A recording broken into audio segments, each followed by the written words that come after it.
ഏതാനും മാസങ്ങൾ കൊണ്ട് നല്ല തോതിൽ പൂർത്തിയാകാൻ പോകുന്നു. സമയബന്ധിതമായി പൂർത്തിയാക്കാനുള്ള ശ്രമം നടക്കുന്നു. ഇതൊരു മാറ്റം. ഈ മാറ്റം പലയിടങ്ങളിലുണ്ട്. ഇവിടെ വിട്ടുപോയവരായിരുന്നു GAIL, gas authority of India. അവരുടെ പൈപ്പ് ലൈൻ ഇടുന്നതിന് സ്ഥലം എടുത്തു കൊടുക്കണമായിരുന്നു. അതും എടുത്തു കൊടുത്തില്ല.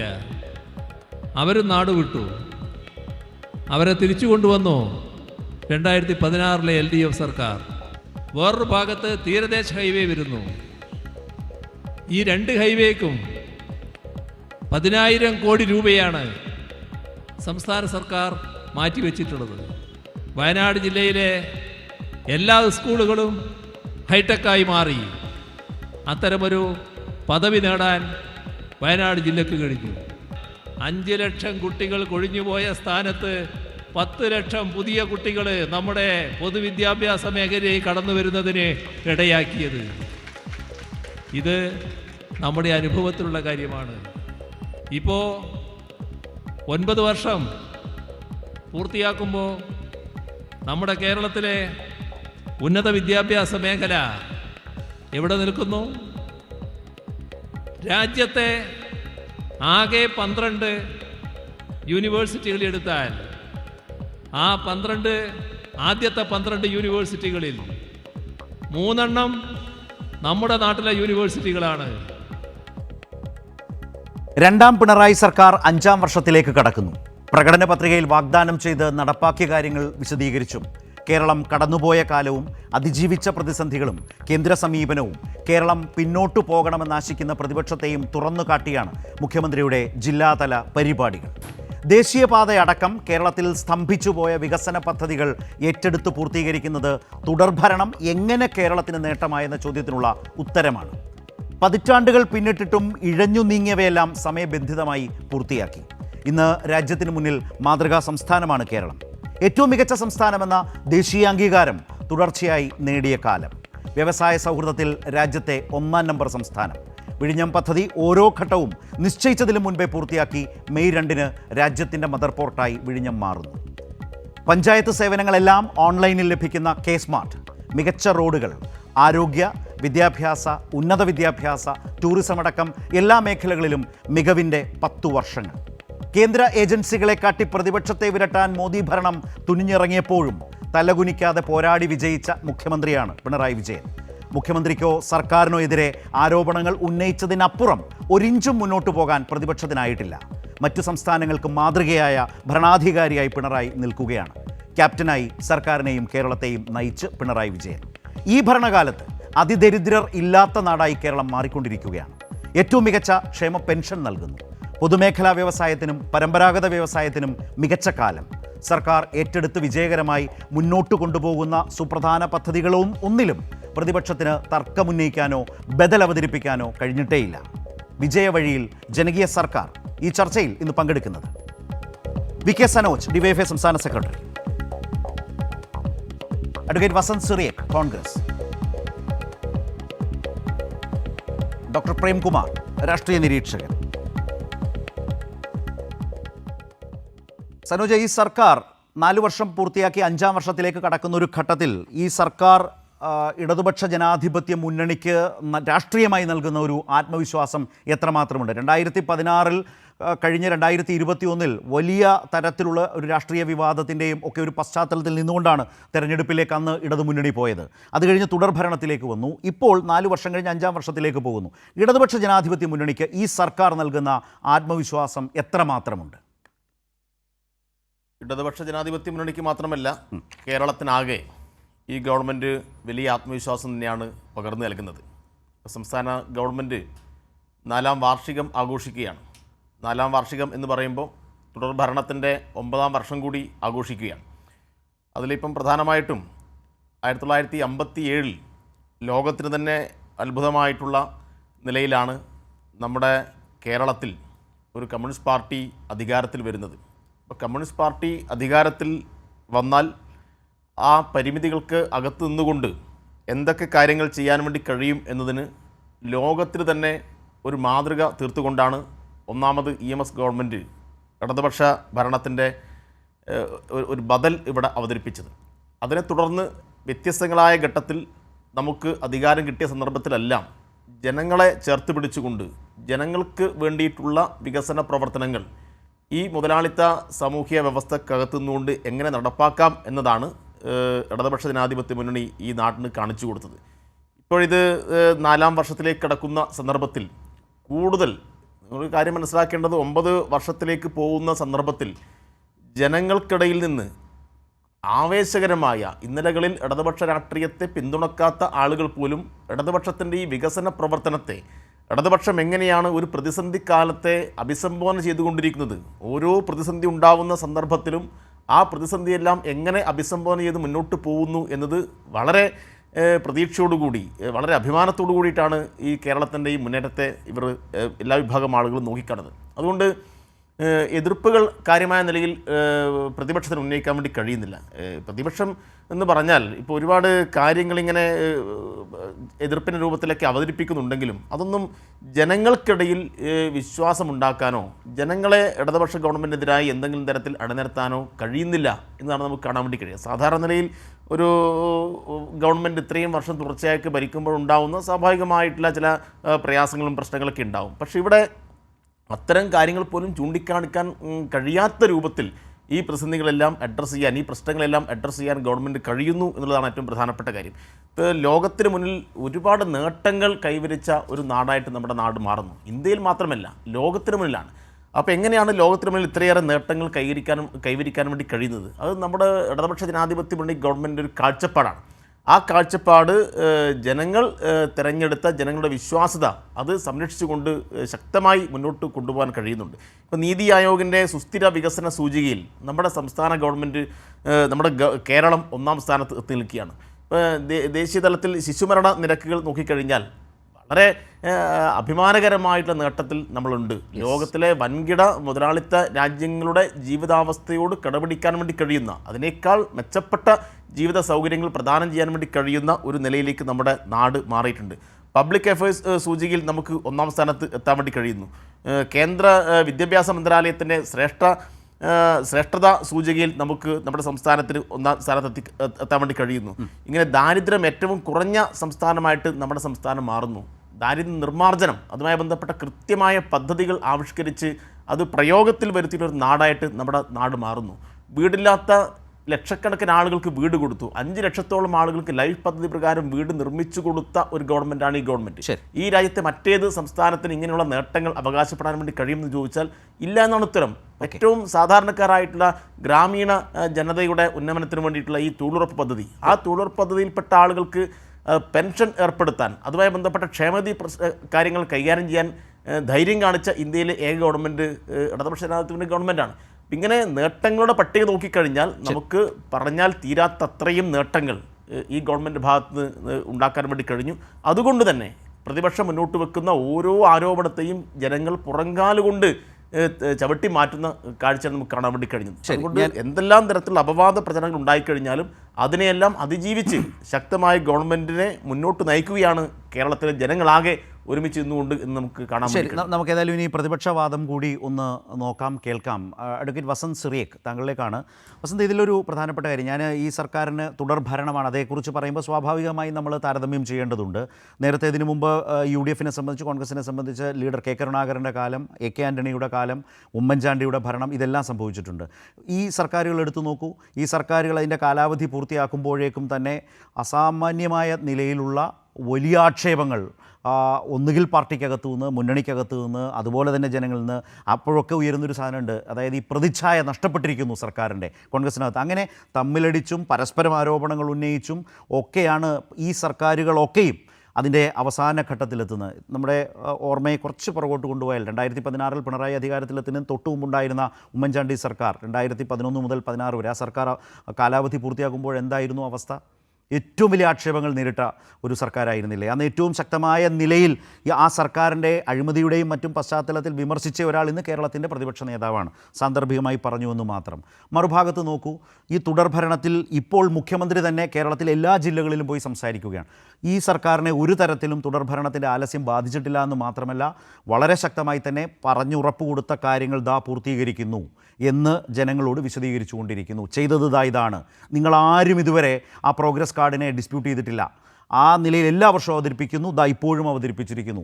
ഇത്ര കാര്യങ്ങൾ പറഞ്ഞു, അതിൽ ഇത്ര എണ്ണം പൂർത്തിയായി കഴിഞ്ഞു. അങ്ങനെ പറഞ്ഞ ആ സർക്കാർ മുന്നോട്ട് പോവുകയാണ്. ഒരു തരത്തിലും ഏതെങ്കിലും തരത്തിലുള്ളൊരു പിന്നോട്ടടി വന്നിട്ടില്ല. മാത്രമല്ല, നേരത്തെ സനോജ് പറഞ്ഞ മുഖ്യമന്ത്രിയെ സംബന്ധിച്ച് രാഷ്ട്രീയമായി ഇടതുപക്ഷത്തോടൊപ്പം നിൽക്കാത്തവർ പോലും മുഖ്യമന്ത്രി പിണറായിയുടെ നേതൃത്വത്തിലുള്ള ആ ഒരു ഭരണ മികവിനെ, കോർഡിനേഷനെ, അദ്ദേഹത്തിൻ്റെ ഭരണ നേതൃത്വ മികവിനെ അംഗീകരിക്കുന്നുണ്ട്. കേരളത്തിന് അതിൻ്റെ മാറ്റവും വന്നിട്ടുണ്ട്. ഇത് കഴിഞ്ഞ കാലത്തെ ഒരു യാഥാർത്ഥ്യമല്ലേ? അതിനെ ചർച്ചകളിൽ നിരാകരിക്കാം, നിഷേധിക്കാം. പക്ഷേ വസ്തുത മറ്റൊന്നല്ലേ വസന്ത്? നിങ്ങൾ എത്ര നിഷേധിച്ചാലും അല്ല, ഈ ചർച്ചയുടെ എതിർഭാഗത്തുള്ള 3 പേരും ഒരേ സൈഡ് പറയാൻ നിൽക്കുന്നത് കൊണ്ട് എന്റെ വാദത്തിനിടയിൽ ഇടപെടരുതെന്ന് ഞാൻ അഭ്യർത്ഥിക്കുകയാണ്. 1, ഈ ചർച്ച ആരംഭിച്ചപ്പോഴും 2, മുഖ്യമന്ത്രി നാടൊട്ടുക്ക് നടന്നു പ്രസംഗിക്കുമ്പോഴും പറയുന്ന ഒരു കാര്യമുണ്ട്. എന്താണ്? ഞങ്ങളുടെ പ്രകടന പത്രിക അതേപടി നടപ്പിലാക്കാൻ ഞങ്ങൾക്ക് സാധിച്ചു. പ്രകടന പത്രികയിൽ കൃത്യമായി പറയുന്ന ഒരു കാര്യമുണ്ട്. ആശാ വർക്കർമാരുടെ കാര്യം എന്തായിരുന്നു? അത് പ്രതിദിനം 700 രൂപ ഏറ്റവും അടിസ്ഥാന തലത്തിൽ വർക്ക് ചെയ്യുന്ന ആൾക്ക് വരെ കിട്ടണമെന്ന് പറയുകയും ആശാ വർക്കർമാർ അടക്കമുള്ളവർ എന്ന് എഴുതി വെക്കുകയും ചെയ്തു. എന്താണ് ആ വിഷയവുമായി ബന്ധപ്പെട്ട് നിങ്ങളുടെ പ്രകടന പത്രിക പൂർത്തീകരിച്ചെങ്കിൽ അതിൽ ഒരു പൂർത്തീകരണം ഉണ്ടാവാത്തത്? നമ്പർ 2, നിങ്ങളുടെ പ്രകടന പത്രികയിൽ കഴിഞ്ഞ 1ാം പിണറായി ഗവൺമെന്റിന്റെ കാലത്തും 2ാം പിണറായി ഗവൺമെന്റിന്റെ കാലത്തും LDF മുമ്പോട്ട് വെച്ച പ്രകടന പത്രികയിൽ പറഞ്ഞിരുന്നത് ഓരോ വർഷവും ബഡ്ജറ്റിലൂടെ എന്ത് വർദ്ധിപ്പിക്കും? പ്രതിവർഷവും ക്ഷേമ പെൻഷനുകൾ വർദ്ധിപ്പിക്കും. ക്ഷേമ പെൻഷനുകളുടെ അവസ്ഥ എന്താണ്? കൊടുക്കുന്നില്ലാത്തതും ലാഗായി നിൽക്കുന്നതും കാലങ്ങളായി കിട്ടാതിരിക്കുന്നതും അവിടെ നിൽക്കട്ടെ. ഞാൻ ചോദിക്കുന്നത്, നിങ്ങളുടെ പ്രകടന പത്രികയിൽ പറഞ്ഞതാണ് നിങ്ങൾ പ്രതിവർഷം വർദ്ധിപ്പിക്കുമെന്ന്. എന്താണ് വർദ്ധിപ്പിക്കാൻ സാധിക്കാത്തത്? സംസ്ഥാനത്തെ സപ്ലൈകോകളിൽ മുഴുവൻ നിങ്ങൾ സാധനങ്ങൾ കൊണ്ട് മൂടുമെന്നും അതൊരു ഓണക്കാലമാക്കി മാറ്റും, ഒരു മാവേലിക്കാലമാക്കി മാവേലി സ്റ്റോറിനെ മാറ്റും എന്നാണ് 2ാം പിണറായി ഗവൺമെന്റ് വരുന്നതിന് തൊട്ട് മുമ്പുള്ള പ്രസംഗങ്ങളിൽ LDF നേതാക്കൾ പറഞ്ഞത്. ഇന്ന് മാവേലി വരുന്നത് പോലെയാണ് മാവേലി സ്റ്റോറിൽ അരി വരുന്നത്. അതായത് ആണ്ടിലൊരിക്കൽ അരി വന്നാലുള്ള അവസ്ഥ. ഇനി അങ്ങയുടെ ഇൻട്രോയിൽ പറഞ്ഞൊരു കാര്യമുണ്ട്. എന്താണ്? സ്മാർട്ടാക്കി മാറ്റുന്നു. പഞ്ചായത്ത് സർവീസുകൾ മുഴുവൻ ഈ പറയുന്ന ഓൺലൈനിൽ ലഭ്യമാക്കുന്നു. ഞാൻ കഴിഞ്ഞ ദിവസം എന്റെ പഞ്ചായത്തിൽ പോയ ഒരാളാണ്. ഇതുവരെ അതിന്റെ സോഫ്റ്റ്വെയർ അപ്ഡേഷൻ നടക്കാത്തത് കൊണ്ട് ഒന്ന് പഞ്ചായത്തിൽ ഫിസിക്കലായി അവരുടെ കിട്ടേണ്ട സേവനം ഫിസിക്കലായി നമുക്ക് ലഭ്യമാകുന്നില്ല എന്ന് മാത്രമല്ല, ഓൺലൈനിൽ സോഫ്റ്റ്വെയർ അപ്ഡേറ്റഡ് അല്ല. ഓൺലൈനിലുള്ള സോഫ്റ്റ്വെയർ സാങ്കേതിക തകരാറ് മൂലം മുമ്പോട്ട് കൊണ്ടുപോകാൻ സാധിക്കുന്നില്ല. ഒപ്പം തന്നെ ഫിസിക്കലി പഞ്ചായത്ത് അത് അക്സെപ്റ്റും ചെയ്യുന്നില്ല. ക്ഷേമ പെൻഷനുമായി ബന്ധപ്പെട്ട് മസ്റ്ററിംഗ് നടത്തുന്നതുമായി ബന്ധപ്പെട്ട് ഉള്ള കാര്യത്തിന് പോയപ്പോഴുള്ള അനുഭവമാണ് ഈ പറയുന്നത്. പിന്നെ നിങ്ങൾ പറയുന്നു എന്ത്? അല്ല, അതിൽ ക്ഷേമ പെൻഷൻ ഇല്ല എന്നാണ് ഞാൻ മനസ്സിലാക്കുന്നത്. മറ്റ് സർവീസുകളാണ്. ജനന സർട്ടിഫിക്കറ്റ്, മരണ സർട്ടിഫിക്കറ്റ്, വിവാഹ രജിസ്ട്രേഷൻ, ഇങ്ങനെ കുറെ കാര്യങ്ങളാണ് വസന്ത് അതിൽ വരുന്നത്. അല്ല, അതൊക്കെ എത്രയോ കാലങ്ങൾക്ക് മുമ്പ് ഏതൊക്കെ സർക്കാരുകൾ ചെയ്തു പോയ കാര്യം. ഓൺലൈനിലോ പിന്നെ എത്ര കാലം കയറി ഇറങ്ങിയാലാണ് കിട്ടുന്നത്? ഇത് സെക്കൻഡ്സ് കൊണ്ട് കിട്ടുന്നു എന്നാണ് വസന്ത്. നമ്മളൊരു ചർച്ചയിൽ പങ്കെടുക്കുമ്പോൾ വസ്തുതാപരമായിരിക്കണം. അതായത് കേരളത്തിലെ എല്ലാ പഞ്ചായത്തുകളും മുനിസിപ്പാലിറ്റികളും നേരത്തെ ഇത് പരീക്ഷണാടിസ്ഥാനത്തിൽ ഒരു വർഷമായി നടത്തി വരികയായിരുന്നു കുറച്ച് സ്ഥലങ്ങളിൽ. ഇപ്പോൾ എല്ലാ പഞ്ചായത്തുകളിലും ഈ പറഞ്ഞ സർട്ടിഫിക്കറ്റുകൾ നമ്മൾ ഓൺലൈൻ വഴി നമ്മൾ അപേക്ഷകൾ ശരിയായി കൊടുത്താൽ വിത്തിൻ സെക്കൻഡ്സ്, പോട്ടെ മിനിറ്റുകൾക്കുള്ളിൽ കിട്ടും. വിവാഹ സർട്ടിഫിക്കറ്റ് അരമണിക്കൂർ പോലും വേണ്ട. 23ാമത്തെ മിനിറ്റിൽ കിട്ടിയ അനുഭവം ഇരിങ്ങാലക്കുട ഏതോ നഗരസഭയിലുണ്ട്. അതാണ് അനുഭവം. അതാണ് ഞാൻ വസ്തുത പറഞ്ഞതാണ്, തർക്കിക്കാനല്ല. നല്ല ഉദ്യോഗസ്ഥരുള്ളടത്തൊക്കെ നടക്കുന്നുണ്ട്. ഓൺലൈൻ സേവനത്തിലേക്ക് വന്ന കേരളത്തിൻ്റെ ഷിഫ്റ്റാണ്. അല്ലാതെ പഞ്ചായത്ത് സെക്രട്ടറി വിചാരിച്ചാൽ കൊടുക്കാൻ പറ്റുന്ന കാര്യമല്ല. അത് സ്റ്റേറ്റ് മുഴുവൻ ഇൻ്റഗ്രേറ്റ് ചെയ്യുന്ന ഓൺലൈൻ സോഫ്റ്റ്വെയറിലൂടെ വന്ന മാറ്റം. രാജ്യത്തില്ല അങ്ങനൊന്നും. ശരി, പറഞ്ഞു. നല്ല കാര്യം.